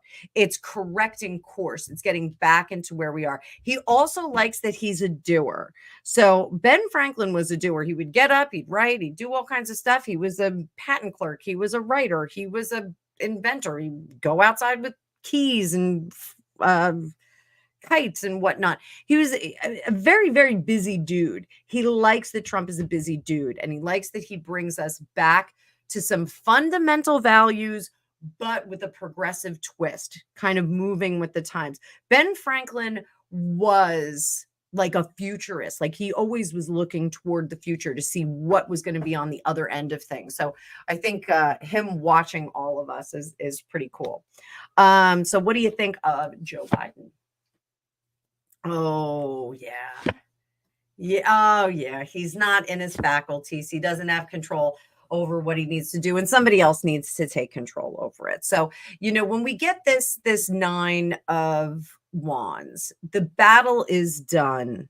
The war is ending. Time is coming to a close. But in this case, we have run the course of the battle, and maybe we should let somebody else take over at this point because he is not exhibiting good leadership. And here we just need to kind of tie him up with some red tape and put him off to the side. All right. So Kamala Harris, last one. Ben Franklin, what do you think of Kamala Harris? Judgment. Oh my. So yeah, little interested. This is a little different. This is a little suggestive, a little bit interested, curious about her and what makes her tick. Not super sexual, but kind of curious. He would absolutely flirt with her. In the end, would he find everything that he was looking for? Not necessarily. He would find her yeah, a little less appealing because she'd be a little bit abrasive. So there it is. I hope you guys like that. I'm going to put a marker for myself so that I can put that up as another video. You guys are helping me make some production. So there we go. There we go. I'm scrolling through boys and girls. Grumpy Sapper. Guests have gone home. So, and Florida girl, I hope you liked what I did.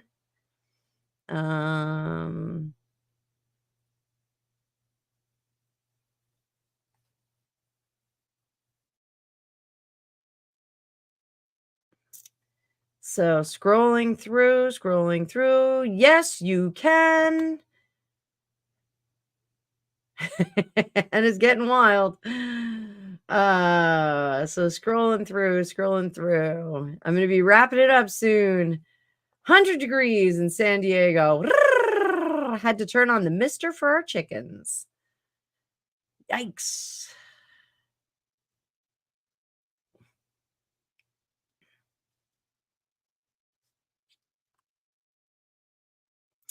Stephen Magnus, I got you, baby. I got you. All right, Stephen Magnus, you get Mystical Melodies cards, though.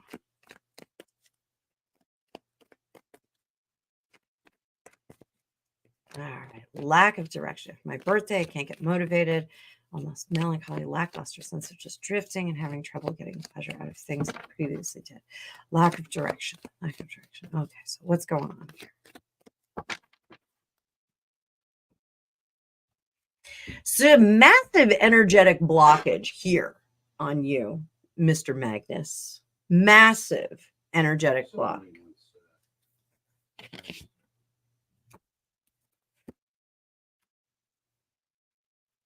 So it's not that you need to find pleasure in the things that you once did. You need to find pleasure in things that you've never done. So what does that mean? Hang on, I'm just making sure things are out of the way here. The High Priestess, the Moon. 5 of Wands. Don't wait for people on this one, okay?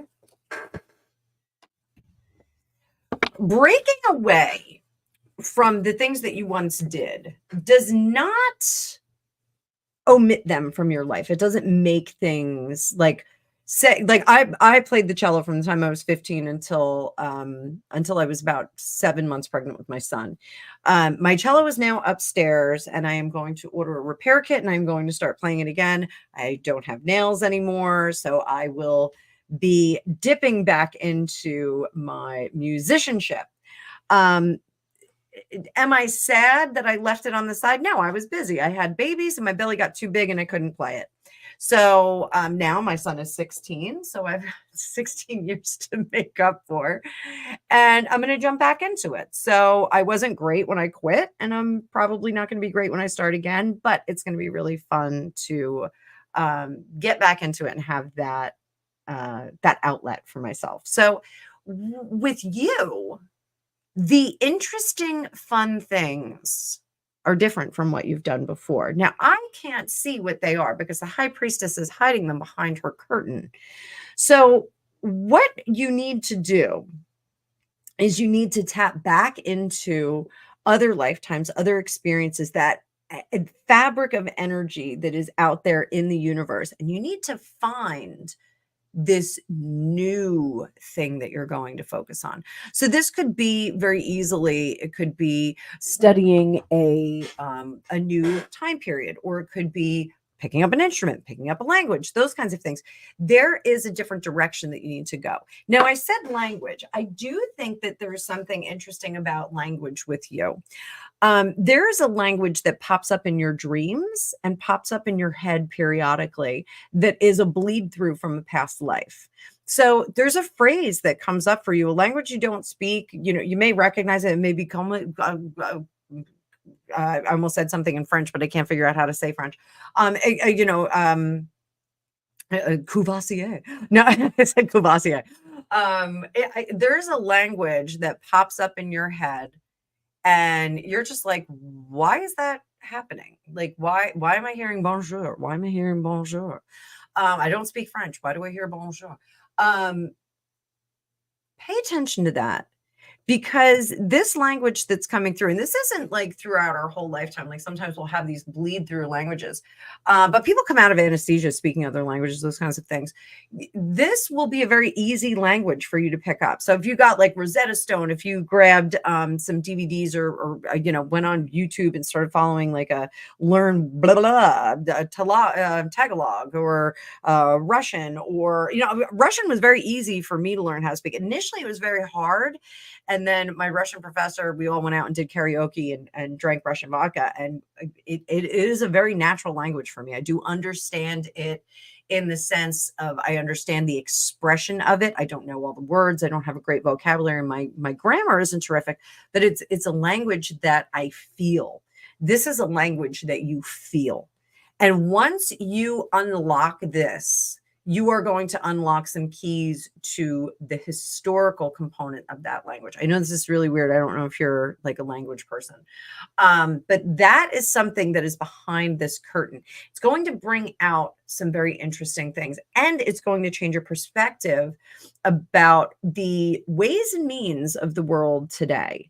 So it's going to, and I know I said French. I don't know if this is French, because I think it's going to change the way that you see leadership, that you see revolution, that you see management of being a citizen in a country that is somewhat topsy-turvy. So I think that is something that you need to pay attention to. Let me know in the comments if French is something that you just weirdly understand, because I keep getting the French. I keep getting something French here. It's going to give you some bubblegum for the brain and some input for leadership and the way the world leadership goes. It's going to be very interesting.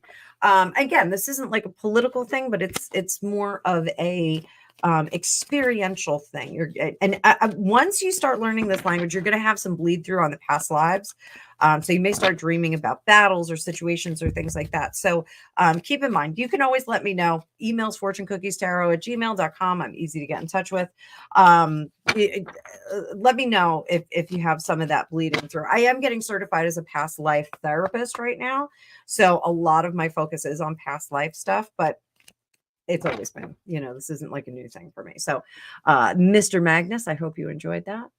You are a bright, shiny star here on my channel. Always look on the bright side of life. No, Greg?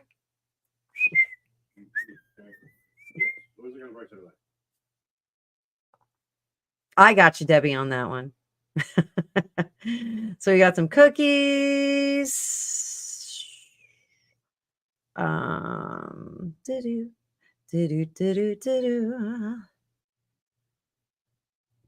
going through.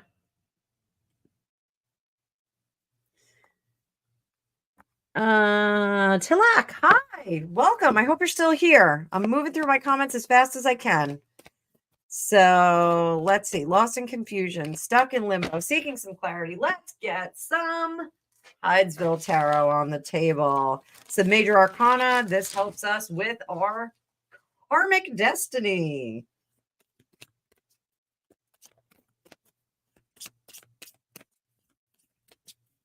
What is going on, Tilock? And welcome to the cookie jar.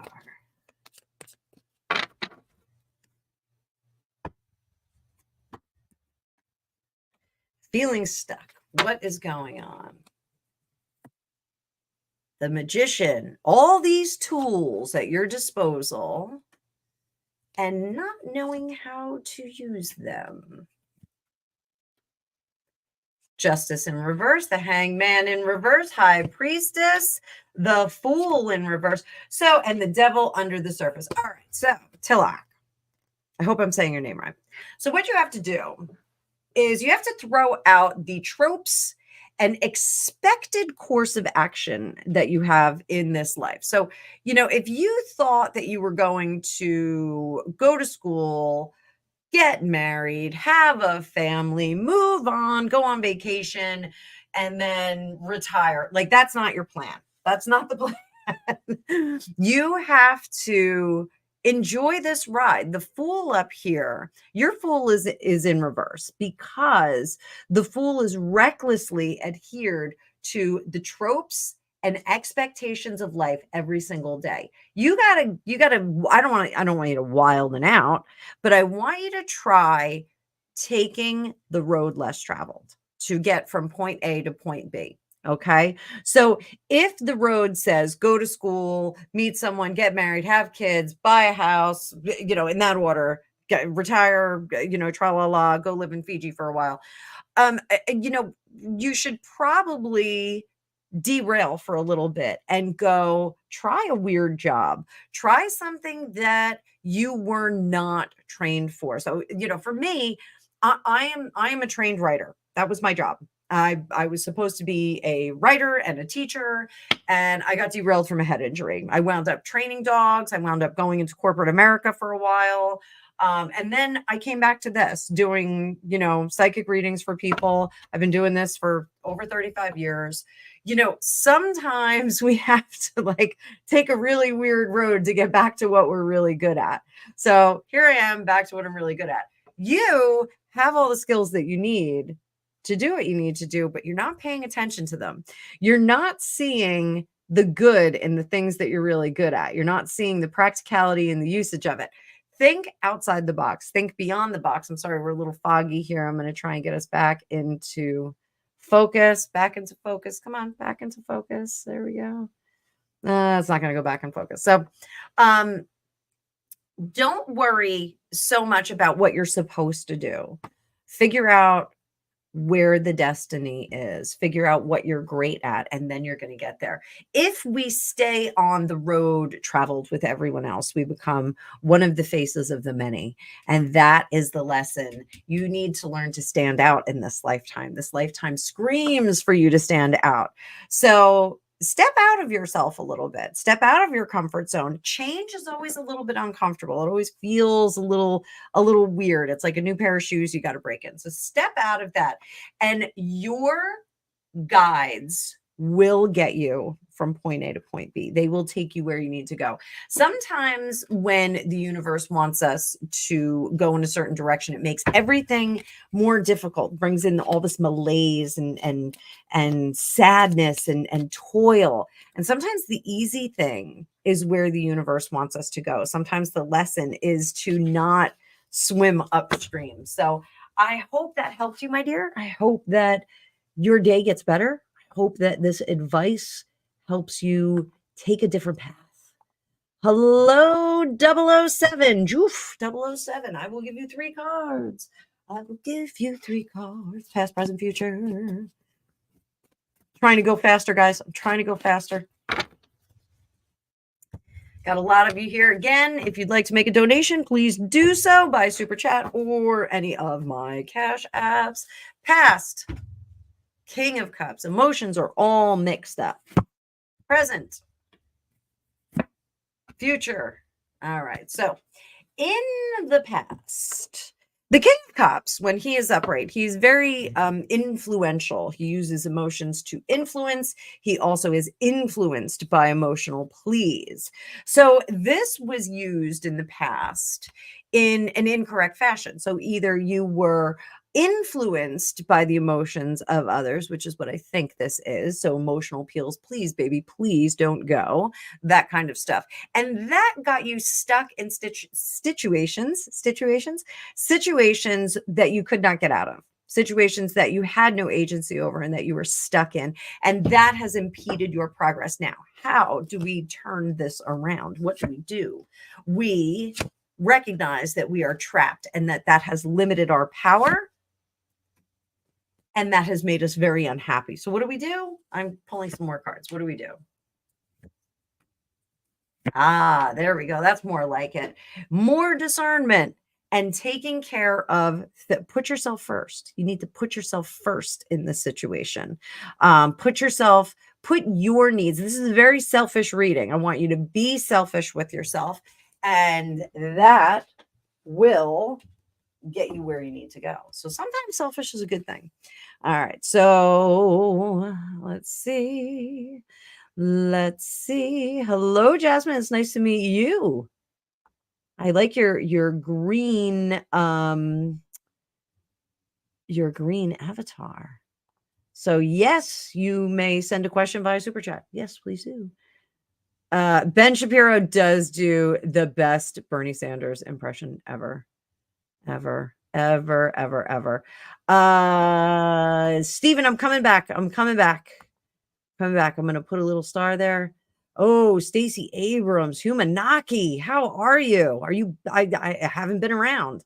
So, yes, P, you can ask a question. But don't do that. Like, just ask a question. Because, okay, what's coming for you in the next 6 months? That's a big reading. So let's look at so I've got other people in the chat, so I can't do the next 6 months. But let's do what's the biggest thing that's going to happen in the next few months. Let's do that. Biggest thing that's going to happen.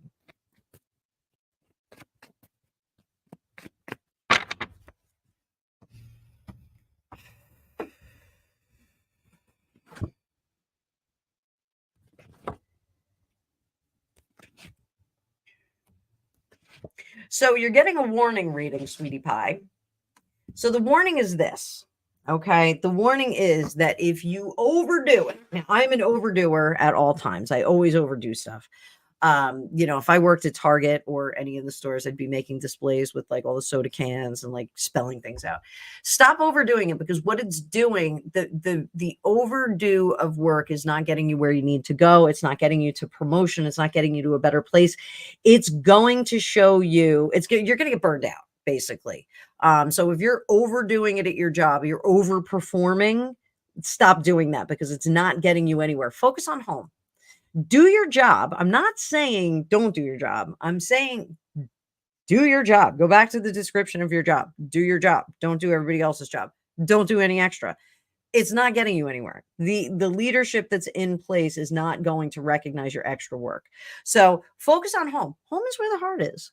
Home is where the best stuff is. And if we deplete ourselves at work, we don't have the resources for home. So make sure that you do that. Okay. So I'm going to go back up. I'm going to see what else is up here. I'm going back to some of the comments.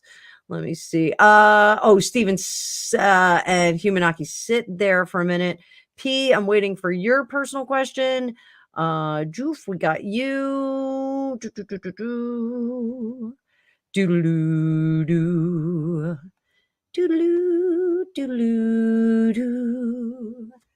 All right, P, I'm going to keep calling you P. Does Sahib have feelings for you? I confessed a long time ago, but he never gave me clarity. What?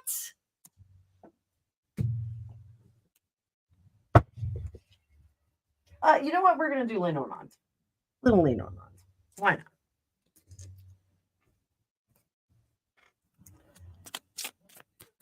Sahib. Does Sahib have feelings for you? Sahib. We're focused on Sahib. What is Sahib's deal with P? Oh, that's nice. He thought it was nice.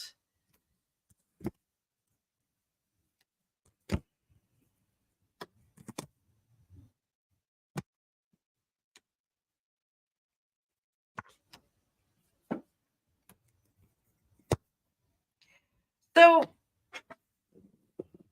this is weird. So, and I'm going to pull out pendulum. Hang on. Stick with me. So is this woman P? Is this woman P? Is this woman P? Yes. Okay. Sugar Plum, you need to go back and reconnect with him. If you did ask this question a while ago, I think it needs to be asked again, because he thought, oh, that's nice, but then something got in the way. And then he got to work. He got busy, and the information is there, but it's not in the front of his brain, and it's not in his mouth. He doesn't have it in his mouth, but he's ripe for the picking right now. He is ready to settle down, and you are the thought under the surface. You are the woman that he thinks about under the surface. So I would reach out again, sweetie pie. No one honks your horn unless you do. So go do that. Go honk your horn and let him know that you're still around there. So there's something about your face, your lovely, lovely face, that he is very attracted to. There's something very sweet that he finds in your face. So Anna Perkins, that's a max age for a president. So yeah, that's a good question. All right, so let's see. Use major arcana for this. So max age for president, should it be 70 years old? Should there be a maximum age for the president? Me personally, I feel like there should be. I feel like, sometimes it's enough is enough. It's all right. Maximum age. Hierophant, leadership. This is our seat of power, leadership. High priestess, when you know, you know. When you know, you know. The devil, yes, because sometimes people hang on to that power system. So basically what this says, Tower up top and the World. So these are all like ending cards.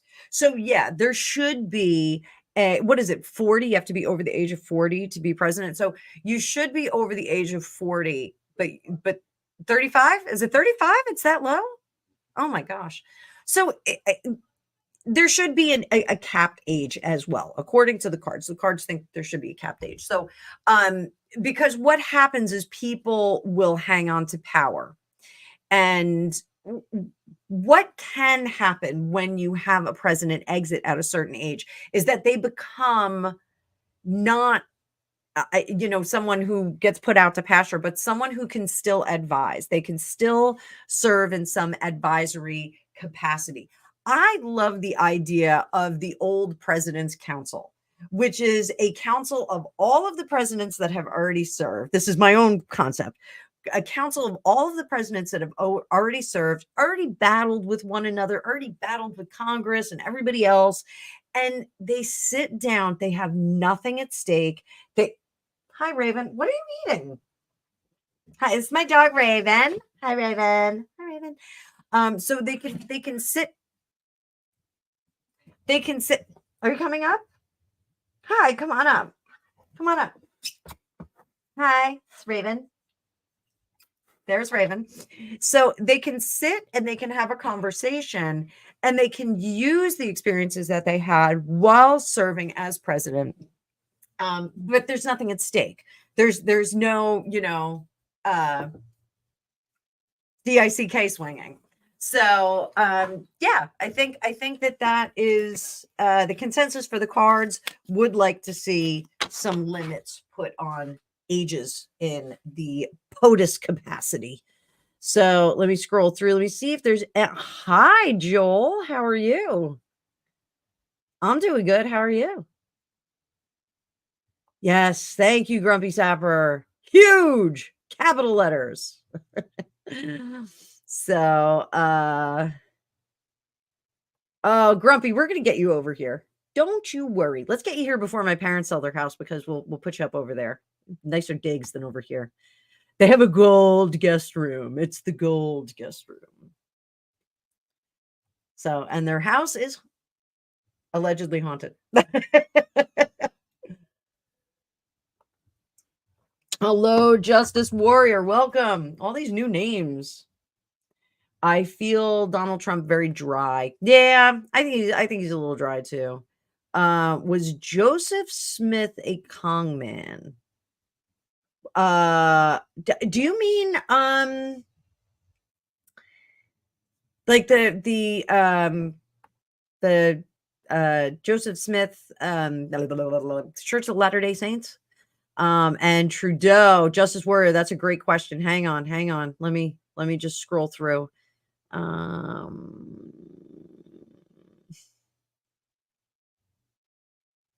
Ben Franklin was a nude sunbather. Dr. Jill taking over. All right, I'm looking at these comments, guys. I'm looking at them. Okay. Yes, Joel, you can ask a question. Yes, questions are still being taken. I'm not going anywhere, but you got to be patient. I'm going to get to you guys. French is one language that you never got past. I think you may have a block there. I would try. I studied Latin, wifey. Oh, I studied Old Slavonic too.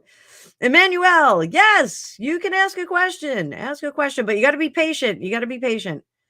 Debbie, it's p o'clock. Get out of here. Okay. There you go. Blue Nile, I see your questions. Emmanuel, I see your questions. Thank you so much for doing those in big print for me and doing the super chats. You guys are the best. Let me go back up. I'm just going to answer some questions up top. Stick with me, boys and girls. Stick with me. I'm not going anywhere. You don't go anywhere.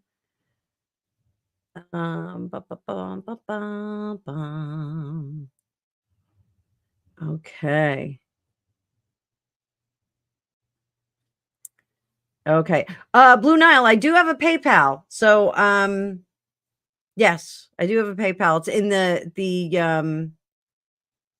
it is in the, what do you call it? The description of the video.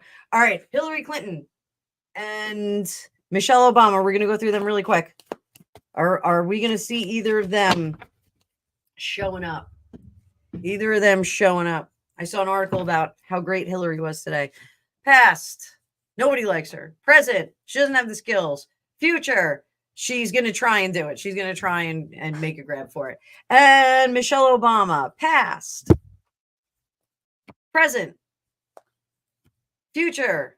Michelle Obama does not want this job, but it looks like she would be a hit if she did do it. So there you go. And Stacey Abrams as Biden's replacement. Stacey Abrams, past, nobody likes him. Present, 8 of Swords, getting released from stuff. 2 of Swords, no, I don't think so. I don't think we're going to see Stacey Abrams. Sorry. That's all I got to say about that. I'm scrolling through. P, I know you've got a personal question down here. I'm going to scroll back to it. Gregopedia is Lurkopedia. That's hilarious. Joof, I did yours already. Let me scroll through. Oh, I don't know what that means.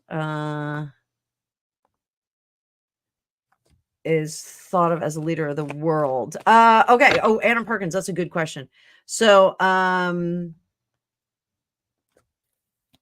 will the status of the United States change after I throw my cards on the floor? Status of the free world. Will it change? Will it change? Will it change in the near future? Are we going to see a change? By the way, my mic is pretty far away. How is my sound today, guys? Because I had to move it. It was getting hit by my desk. Chariot. It was not going anywhere. Past, present. The stability of us as a world leader here in the U.S., this bozo here, is definitely changing. Heart of the matter right out of the second. Page of Cups. So the opinions are changing. Whereas everybody was a little bit nervous about all the brouhaha, I think the attempt last weekend and the response to it has changed. I think they're seeing the eagle soar once again. Fun fact, Ben Franklin wanted our national bird to be the turkey. It is not. It is the eagle. I did have a turkey vulture on the roof of my house yesterday. My daughter took a picture of it. So I will share that on my community page so you guys can enjoy the crazy birds that we have here. So the opinion is changing. In the immediate future, yes, people are going to have some questions. They feel the stability is not really there, but it's going to change. We're going to rectify it. But I think we're going to exit from NATO. I think, or I shouldn't say exit from NATO. I think we're really going to make NATO stand up more as a collective than as an organization that is being led by us, the U.S. So I think that's a good move, my opinion. So, so there we go. Anna Perkins, great question. Thank you so much. All right. So, oh, we already did that. Sorry. Presidents from the 1700s, Mercury and Leo. I will go back to that. I will do that as a much larger video. Max age for presidents. We just talked about that. 25th Amendment states that president can be removed. Yes, if his faculties diminish. Absolutely. I'm scrolling through, guys. I'm going as fast as I can. Was Joseph Smith a con artist and rightfully hanged, or a man wrongfully accused? What is Joseph Smith all about? Let's take a look at that. I feel like we should have a much more serious deck than this one. Boom. Unsuccessful, but why? Why? Eight of Cups, a person of conviction. 10 of Swords underneath, upside down, Death in reverse, 3 of Pentacles up top, and the future is Temperance card. Imbalance. Still not getting, was he a good guy or a bad guy? Good guy? No. What was that? Just because he is a bad guy does not mean he is a bad guy. Are you wearing your kill suit? Greg is speaking in a Russian American accent. No, there's Zangief in Those who? Zangief in Wreck-It Ralph. In Wreck-It Ralph. Oh, okay. The villains group therapy. Yes, Wreck-It Ralph. Now I want to watch that. So, was he a bad guy? I don't want to say bad guy, con artist, rightfully hung, but had some questionable goals there.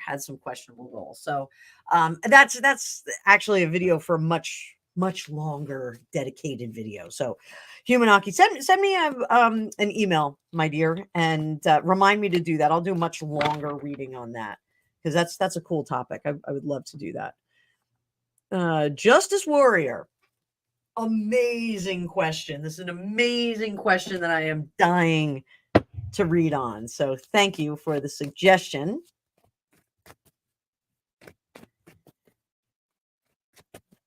So will Trudeau get in trouble? Let's just put it there.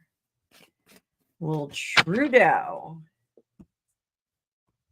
get in trouble? We're going to start with one card right in the middle and then take it from there. Ready? Boom. Is he going to get in trouble? So if he does, he's taking everybody down with him. He is going to squeal like a pig. He's going to take everybody with him. So let's do, I got 2 cards, so we're going to have to take both of them. Oh my goodness. Oh, I'm so sorry. We got the Devil and the 10 of Swords. So he's going to separate and stab a lot of people in the back. We're going to see that. That's already happening. He's already making that happen under the surface, trying to figure out how to separate himself from people, throwing people under the bus. He is covering up the lack of work that he did. And in the future, Queen of Pentacles, that is securing his legacy. So we're going to say, how does he see himself? He sees himself as very unprotected. He's going to blame a lot of people here, just as other people are seeing him as very unjust. He's already throwing people under the bus. Here, his desired outcome, his hope is that he is going to survive, but the ultimate outcome is Hermit in reverse. They're all going to go in the same direction. So all of the people that are involved in the doings and leadership in Canada are all going to see the same fate. So I have a feeling that the only way we're really going to see him do any kind of time is if we have wholesale upheaval in the country. So time will tell. Tarot is about the energies in the moment. So in the moment, this is what he's doing. He's chucking people under the bus. So I hope that scratched your itch there, Justice Warrior. Love your name. I think it's great. Is there the remotest possibility that Dr. Jill could take over? I got to switch decks again. I'm going to throw some of that on there, throw some of that on there. Oh, Dr. Jill. Dr. Jill. What does Ben Shapiro say? Only 3 doctors in the world. I think he says Dr. Martin. He doesn't say Dr. Martin. I say Dr. Martin. Who is the one? Doctor is a 3 great doctors. There's Dr. I forgot what it was. I forgot the first one. Dr. Pepper is one of them. Is it Dr. Seuss? Dr. Seuss might be. It might be Dr. Seuss. He has little kids. He has Dr. Seuss on the mind. Dr. Seuss, Dr. Pepper, and Dr. Jill.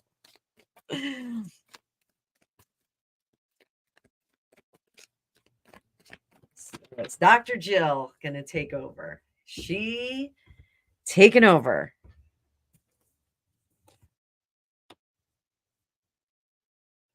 That's Justice in reverse. Queen of Cups in reverse. 10 of Cups under the surface. She loves that place. The World in reverse. The King of Swords up top. And the Ace of Swords in the future position. She sees herself as someone who's very capable. That Knight of Pentacles. Other people see her as Knight of Swords. She is stuck in the position that she's in. The Eight of Wands is her fear that things are going to go very quickly. Hope is that she is going to resurrect this position with the Ace of Swords and become a leader in her own mind. This is not in the White House. This is after the White House. She is more concerned about legacy and what she is going to do after they leave the White House. So it's going to be her story about how challenging, how great, how wonderful, how the things they were trying to do were so lofty and so fantastic, and they just didn't come to fruition. So this is after the presidency is over. This is after they leave the White House. Maybe she can talk about what a great mother she is. Maybe she can talk about how she has such great fashion sense.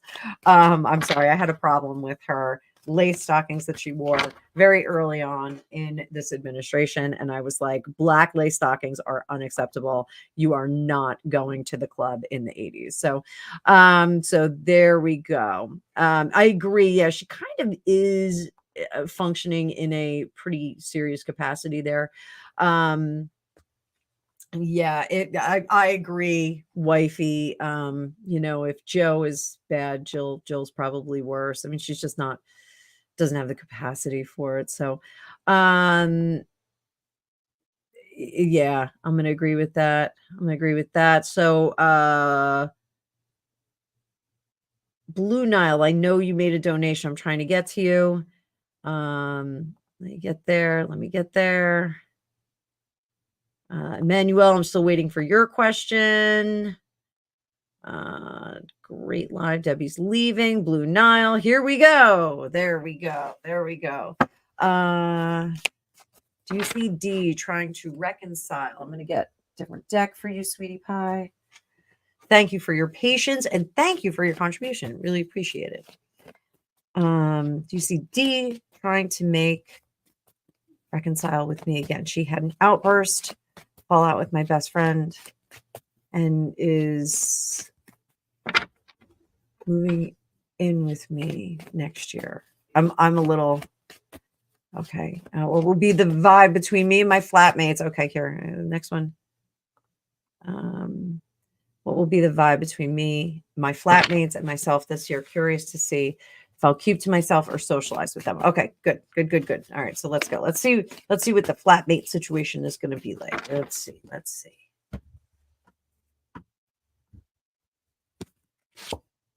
Oh, so it's, Ace of Swords in reverse, a little bit of a struggle. Tower, the pace has been set.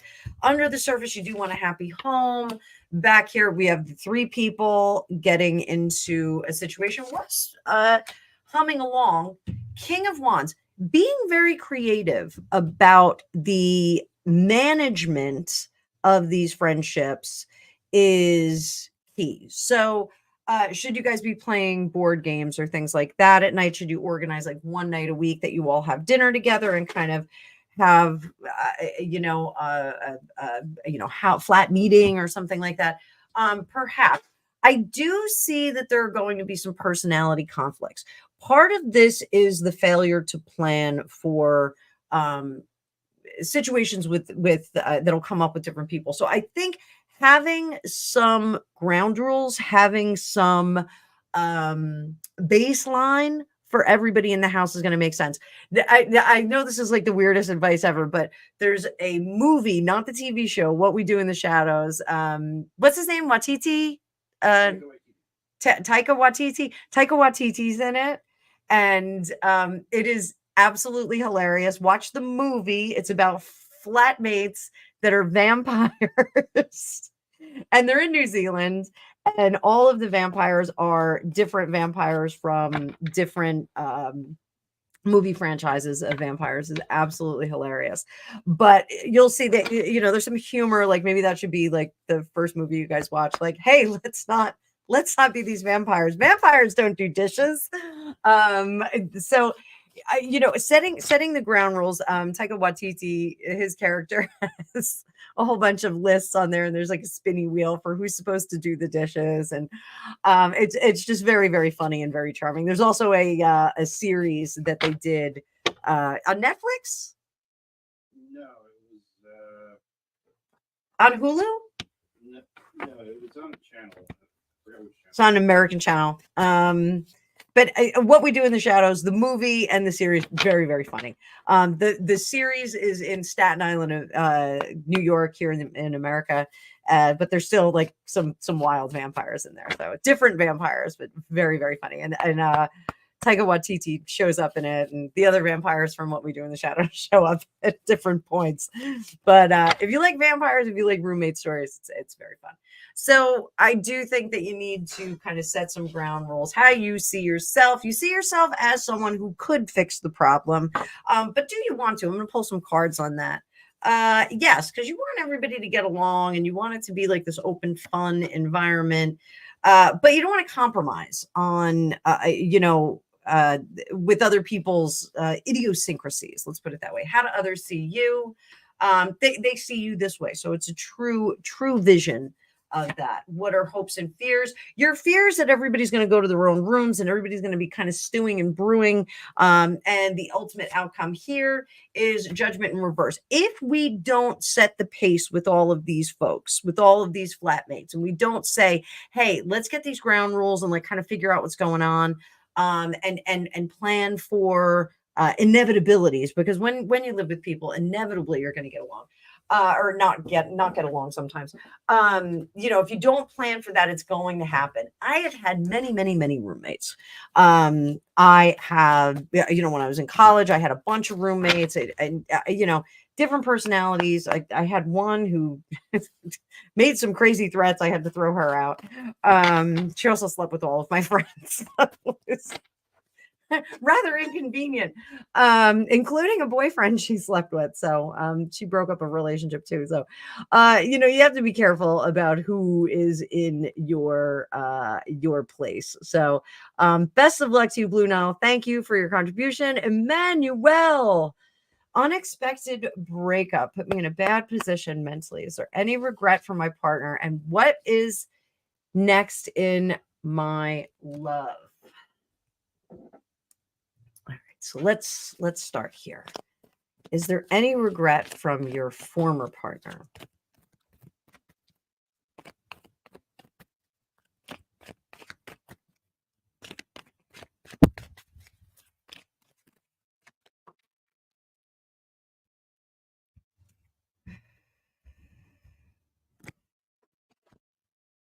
Past, present, future. Former partner is not regretful, unfortunately for you. I'm sorry. Former partner was I'm not sure why this former partner had split up, other than something unexpected showed up in their world.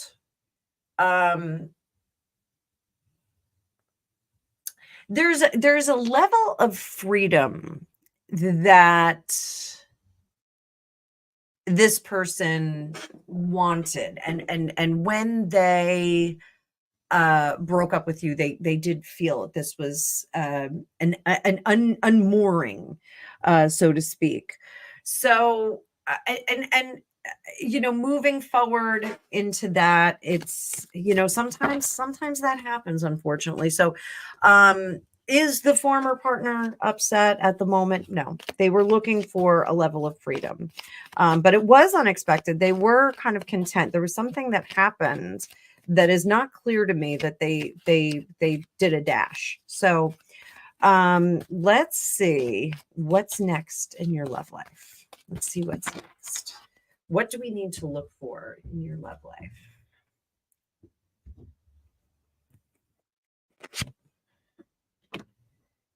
Nine of Swords. Let it go. Okay, that's the first thing. So our energy, I'm going to stop here for a second. Our energetics, what we focus on, where our attention is where energy grows.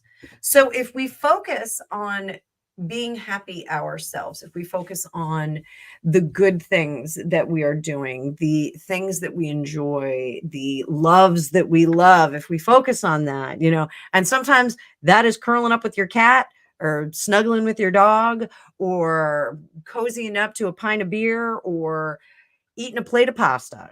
Sometimes we have to let the hurts go. Let this hurt go. Don't worry about this. Don't worry about what your old partner's doing. Let the hurt go. And then we focus on the good things. Smell of wine, the smell of roses, the fuzzy feeling of our cat. I have a beautiful cat from Kuwait. Her name is Pusheen. I'm horribly allergic to her, but I love to rub my face in her fur and then I sneeze.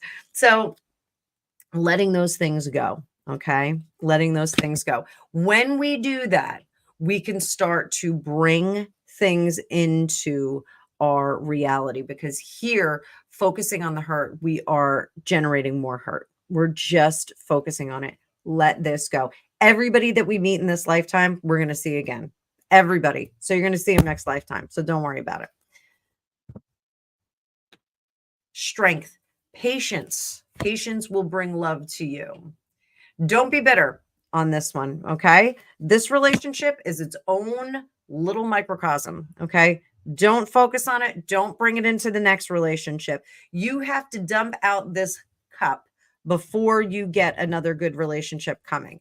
You want to, like some people will say, oh, that person got burned. They, they're not a good partner because they're burned, they're bitter, they're this and they're that. You run the risk of being bitter right now. I want you to get rid of it right now. Do not be disappointed. This isn't something that happened to you. This is something that happened to the old you, the you from months ago.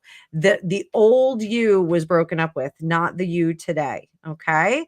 So the you today, you have to decide who that is. So tomorrow morning, when you wake up, I want you to write in a book, this is the new Emanuel. You're going to write everything down. What Emanuel does every day, what Emanuel does for fun, how many dates you're going on, what kind of partner you're going to have. I want you to do that. Write your own story, okay, Emanuel? Because we've got to get out of the funk. Don't worry about what that other partner's doing. They are in your past. My girlfriend, one of my girlfriends that I grew up with, told me she just broke up with a guy, and he texted her back and she said, nope, leave me alone. You're in my past. She moved on. So move on. Good things will come. But you have to dump it out. Energetically, we have to dump out the old stuff before we can get good new stuff in there. Okay. It's like a shopping cart. You got to get rid of the other stuff. Got to get rid of the junk food before you can put the healthy food in there. So Blue Nile, thank you so much, my darling. Thank you. And I think we're going to be wrapping it up. So I want to see if anybody else is in here. I'm scrolling through, guys. P, the one with the bird bird imagery. This, the Lenormand deck, that is the Lenormand of enchantment. If it's this deck, this is the Mystical Melodies deck. So sorry.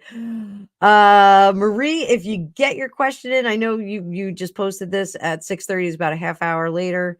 I'm trying to get in there. I'm scrolling through the questions. You are very welcome. Skills as an embalmer. Who is that? Who does that? Is there any person from Big Miss who come forward? Anna Perkins, better question for a bigger reading. I will put it in my thing. Oh, Humanaki. I'm not touching that with a 10-foot pole. maybe later this weekend. I thought it was going to be Vivek too. I was surprised Vivek was not in there. Joel Ireland. Humanaki, good questions. Scrolling through, guys. Oh, Blue Nile. That's okay. It's okay. Again, Sarmer, I will talk about him in another bigger reading. Yeah, I can't wait to see that debate. That's going to be a fun debate. So I'm scrolling through. I'm seeing if there's any more questions. Oh, Alec Baldwin.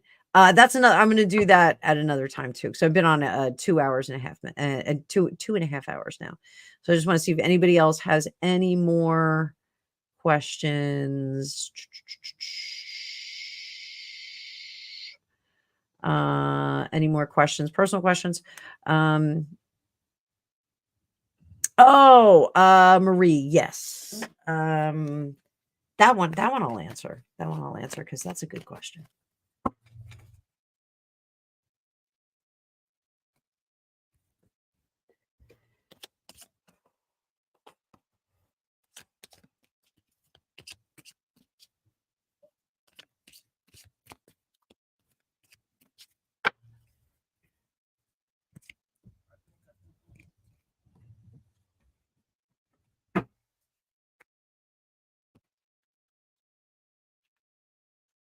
Star. The devil has come home. Hermit in reverse. Judgment in reverse. Strength. We're going to find out who it is. It's going to come out. In fact, I think they already know who was directing that. I think they already know who made that happen. And it is going to come out after the election. So it is a multi-faceted conglomerate of individuals and organizations that did this. Okay. Was not alone. It was very poor judgment. They like literally flipped the switch, and it has something to do with last Saturday. It's a part of that. It's a part of the whole thing that's going on here in the United States over the next 120 days. But it is a worldwide group that is doing things. So this, again, like we've already had helicopters going over our house, so I don't want to go too deep on this one. But yeah, I think the cyber event has something to do with last Saturday. Now that I have this new platform, guys, through my digital school, I can also do live events through there. India's in the house. Woo! How are you, baby? Manisha, it's good to have you here. So there we go. Let me see. What time is it there? Goodness gracious. It's late or really early. Manisha, certainly for you, my dear. I'll do past, present, future. Okay. Absolutely, my dear. So I hope you're still here. Oh, yeah. I'm only 6 minutes behind the chat. I'm only 6 minutes behind. So, Manisha, I just met a girl named Manisha.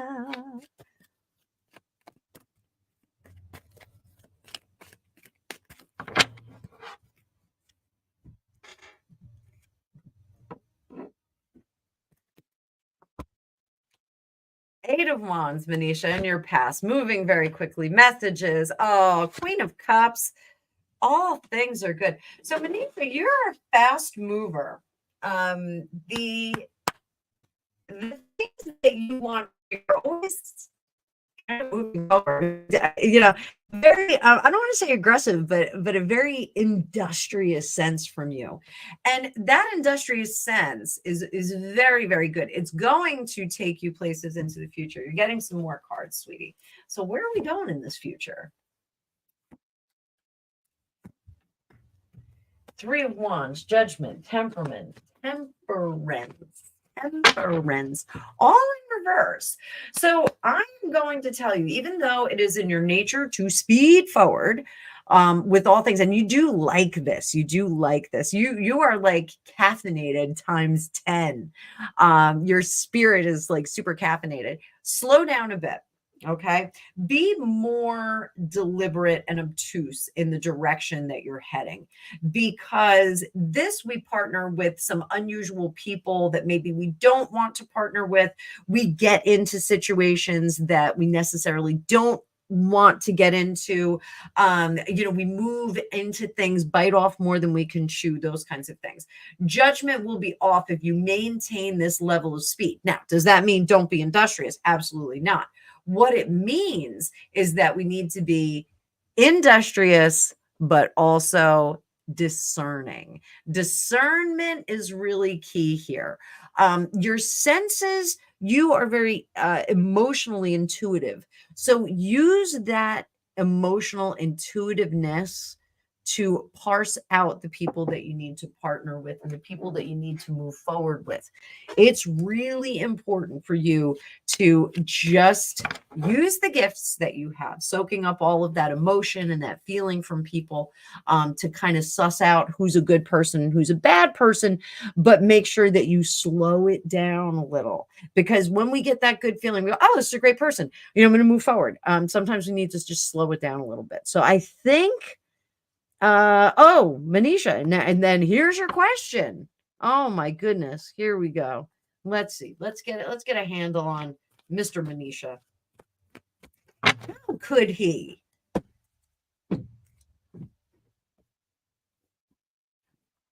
So what is he up to? What is that guy?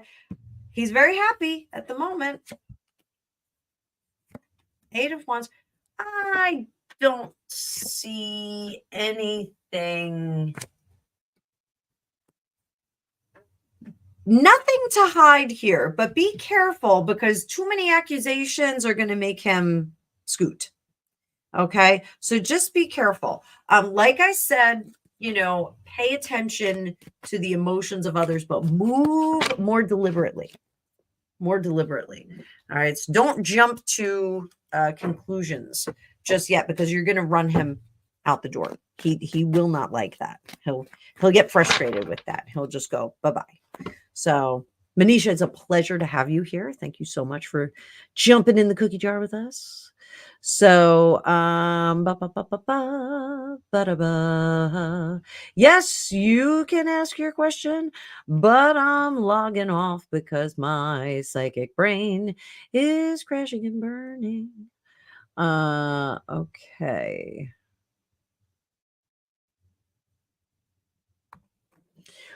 Whole lot of woman, whole lot of roses. My favorite AC/DC song. Whole lot of roses. I'm in the process of getting my job role upgraded. Will it be successful? Contributed a lot of work and would love it. All right, so.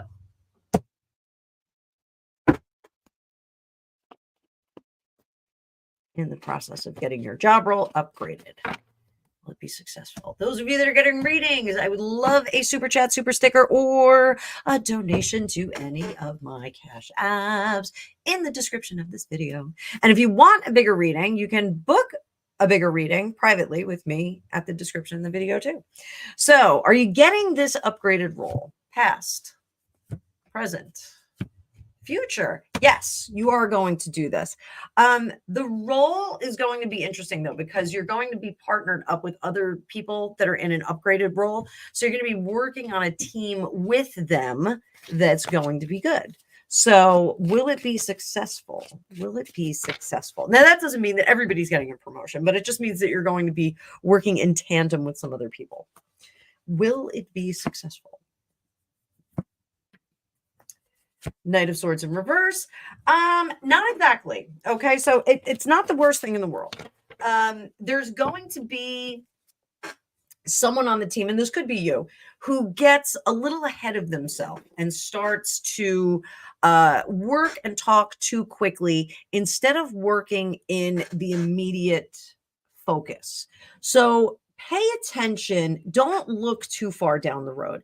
A lot of the time when I talk to people in reading perspective, I'll say, you know, look further down the highway, look to the horizon. Where do you want to get to? Focus on that, and then you'll get there. You know, you just kind of pull yourself along. But for you, this is a little bit different. You want to focus on the immediate. Don't try and fix the whole machine.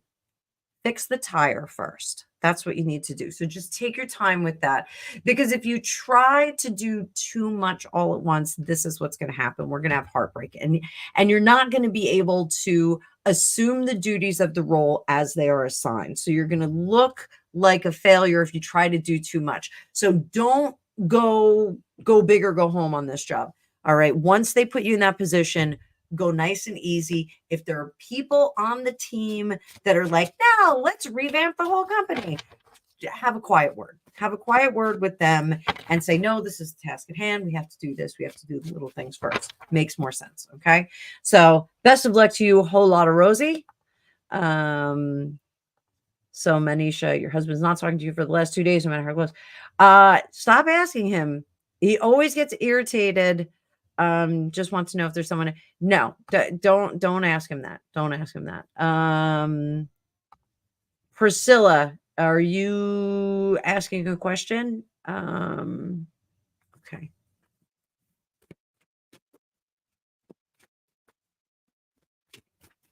Will he come back? Short question, short answer. No. I'm saying, I'm trying to answer the chat. I don't see your question though. So, you can try and get a question, put it in all caps. Oh, Anna Perkins. No, I can't answer that question, honey. I think you're going to live forever because you're one of my favorite people here. So talk about that privately with me. Send me an email, FortuneCookiesTarot@gmail.com. Manisha, you are very welcome, my dear. I am glad to have you here. Rosie, you are very welcome. So, Afsani, help me out here. Yes, you can ask your question. Did you put your question in? I'm scrolling. I'm not seeing a question. You're going to be the last one. Last one.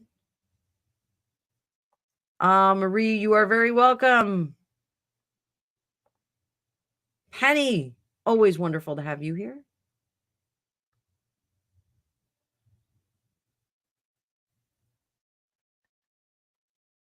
All right, going once, going twice. We're doing last call. And I didn't even spell it right. Last call. Last call. Get them in. Get them in. Get them in. Last call. Last call. Manisha.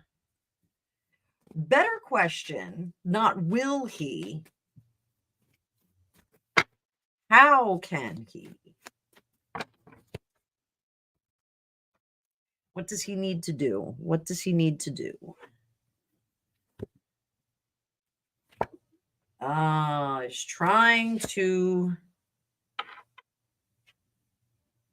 trying to bury the hurt. So, most people that have a substance abuse issue, not that I'm a substance abuse counselor, are trying to quell some hurt. Now, I am getting certified as a past life therapist. The hurt that he experienced in this lifetime is minimal compared to the hurt that he had in the last lifetime. The last lifetime, I believe he was African, and it was some time ago. We're going back like 200 years, 300 years. The last lifetime, it seems like it took him a long time to recycle, to come back around. But the last lifetime was riddled with hurt. Not only was it personal hurt with family that was lost, those kinds of things. He was taken away from his family and put in another place in the past lifetime, and awfully abused. So I get the sense that he was some kind of a warrior and was taken as a prisoner and brought to a very, and still in Africa, but taken to another part of Africa where his people were not, where his culture was not, and was knocked down several pegs from his status in the last lifetime. This lifetime, he hasn't been able to regain that status. So that is the hurt that he is burying. So, there's this feeling of this deposed king. And that is really the hurt that is eating away at him, that he is trying to bury. How do we make a king feel like a king again? How do we do that? What are our best efforts here? He is not alone. Where your energy goes, or where your attention goes, energy grows. So, creating this environment, this kingly environment, is possibly a way to make him regain that sense. Now, again, this is energetic and we're talking about past life stuff. So can you say to him, honey, I'm going to make you feel like a king tonight so that you can repair the damage that was done in your last lifetime? Not necessarily. Sometimes we can't have that conversation out loud. Sometimes it doesn't really work. Fun fact about me, I did some past life stuff in this past life class that I'm taking, this certification that I'm taking. And I found out that I was a gold digger in a number of lifetimes. Yes, gold digger. I'm not a gold digger in this lifetime. I'm actually really opposed to it. But and I've always made jokes about where do all these girls get all this, all the jewelry and the furs and the cars? In this lifetime, it's something that is out of reach for me. It's not something that's easy. And in a past lifetime, one of them, I'm sorry guys, but one of them, I was just jumping from husband to husband, which is really terrible. And I feel really bad saying that because it is part of my experience. I am incapable of extracting riches from men in this lifetime. Isn't that right, Greg? What's that? Where are my pearls and furs? Stella. Soaking in it. I'm soaking in it? I am not soaking in it. So did I learn my lesson and not find out that was not a good course of life? I think I did.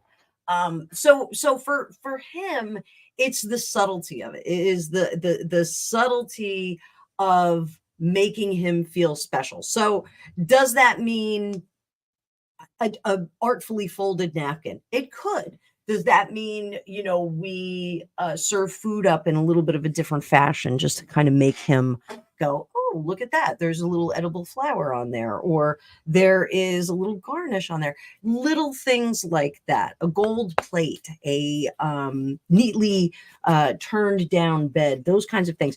There are little subtle things that you can do about making him feel differently in this lifetime that are going to, it's not going to restore him to the kingship or the leadership position that was robbed from him in the last lifetime. The damage that was done to him in the past lifetime really was very, very significant. He was laid low by his enemy. He was absolutely laid low. So, the repair of that is likely to happen over a series of lifetimes. So, I would keep that in mind. So, I hope that helps. I hope that helps. Giving him the suggestion that he is the leader of his universe is good. So Joel, there you go. Did I miss your question? There we go. I got your question. There you go. Joel, Ireland. I apologize. It's a little bit hard for me to keep up with the chats. Like I said, it goes really quickly. Even if I slow it down in YouTube, the software that I use, I'm streaming to Facebook as well. I can't slow it down. It can't go any slower. And if it did, I would be an hour behind on questions. So, will I get my heart full of love from my soulmate?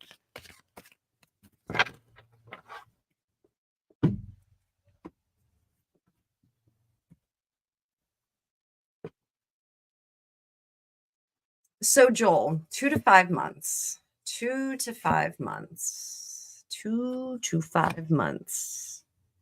Mark that calendar. Mark that calendar. Here we go. So we've got a little ways to go. Okay. And you've got some work to do. I'm going to give you homework. Okay. So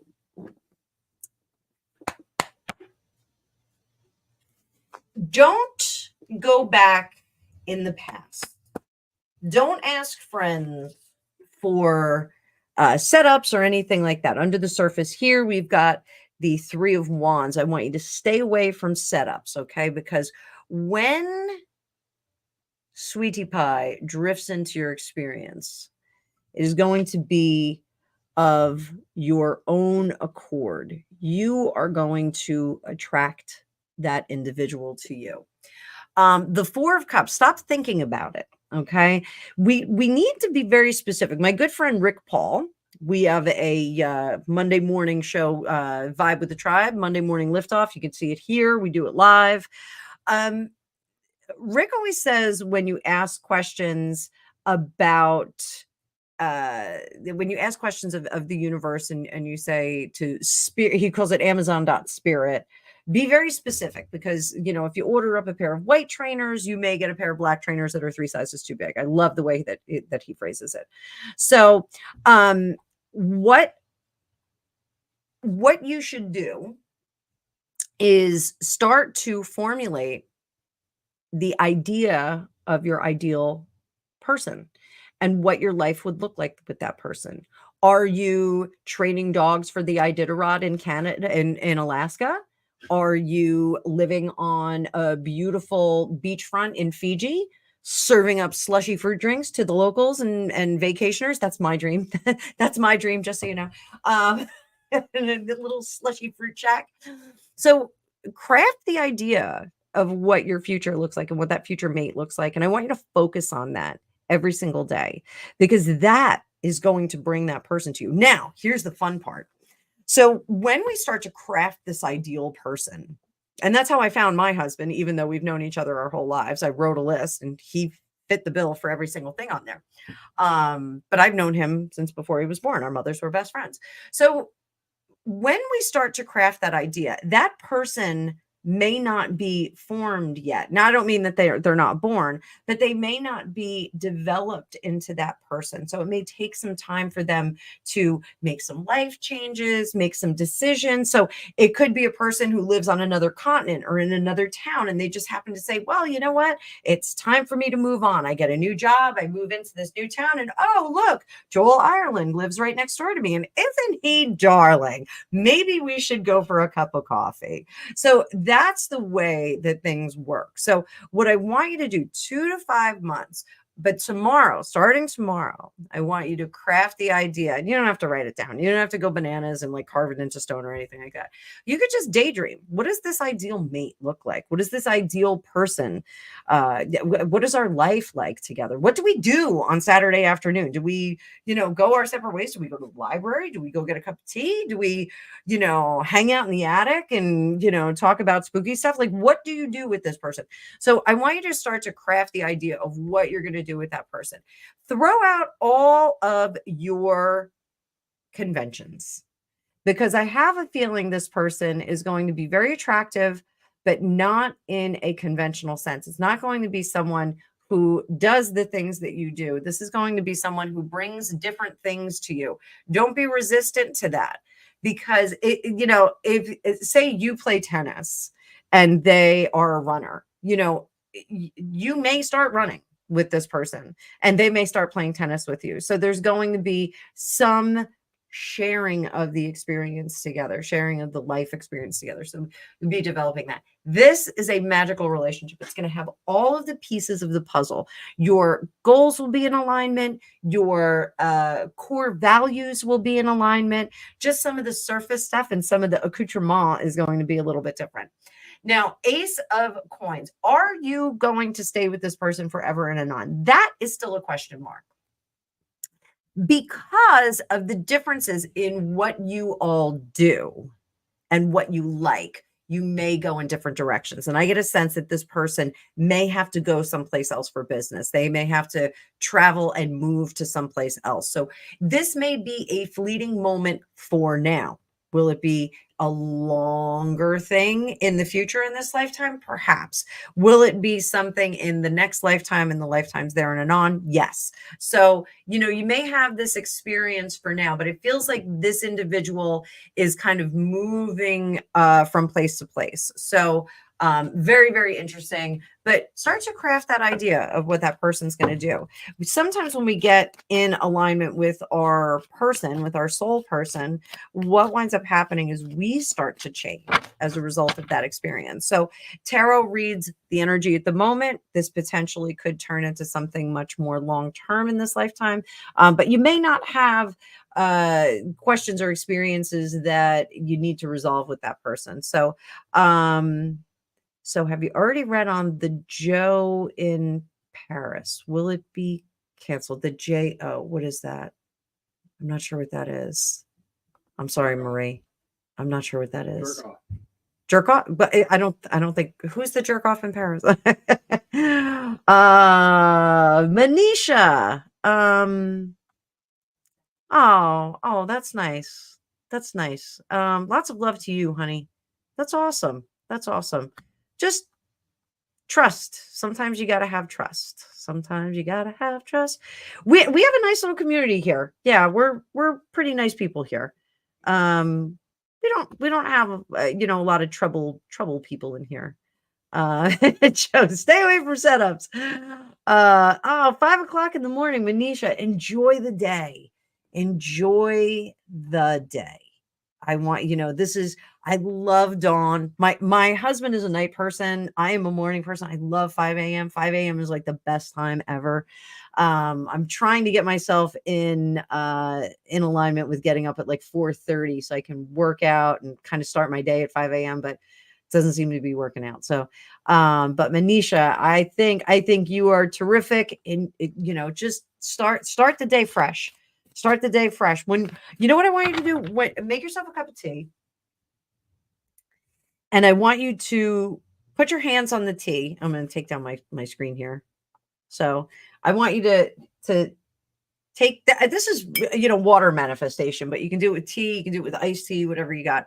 And I want you to hold it in your hands. And I want you to envision all of the happiness that you can imagine into that cup. Imagine all of the happiness, all of the peace, all of the warmth in your home. I want you to imagine it going in here. Your husband, getting whole, feeling good, feeling like that king again. You put baby in his arms and say, here, this is your legacy. This is, feel all of that, the roots of your family growing, and everything is good and everything is sunny. And then I want you to drink it. And this is a water manifestation, but you can do it with anything. You do it with coffee, you can do it with tea, you can do it whatever. So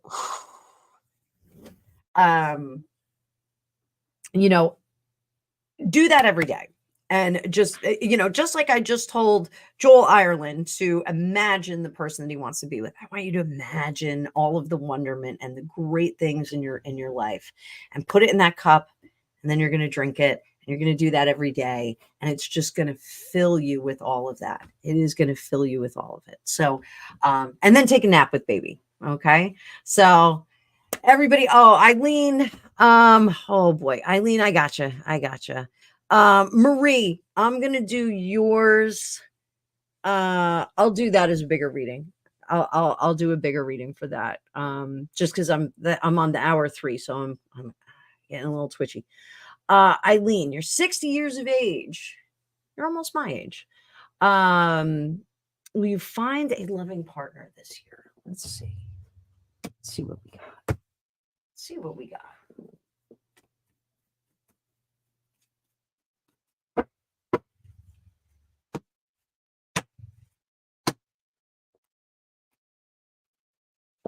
Test. Staying in situations way too long. Present. Everything is really calm. So, let me pull up the card view so you guys can see what I'm looking at. So, past. Staying too long in situations that don't work. Present. Things are really cool right now. Why do you want to muck that up?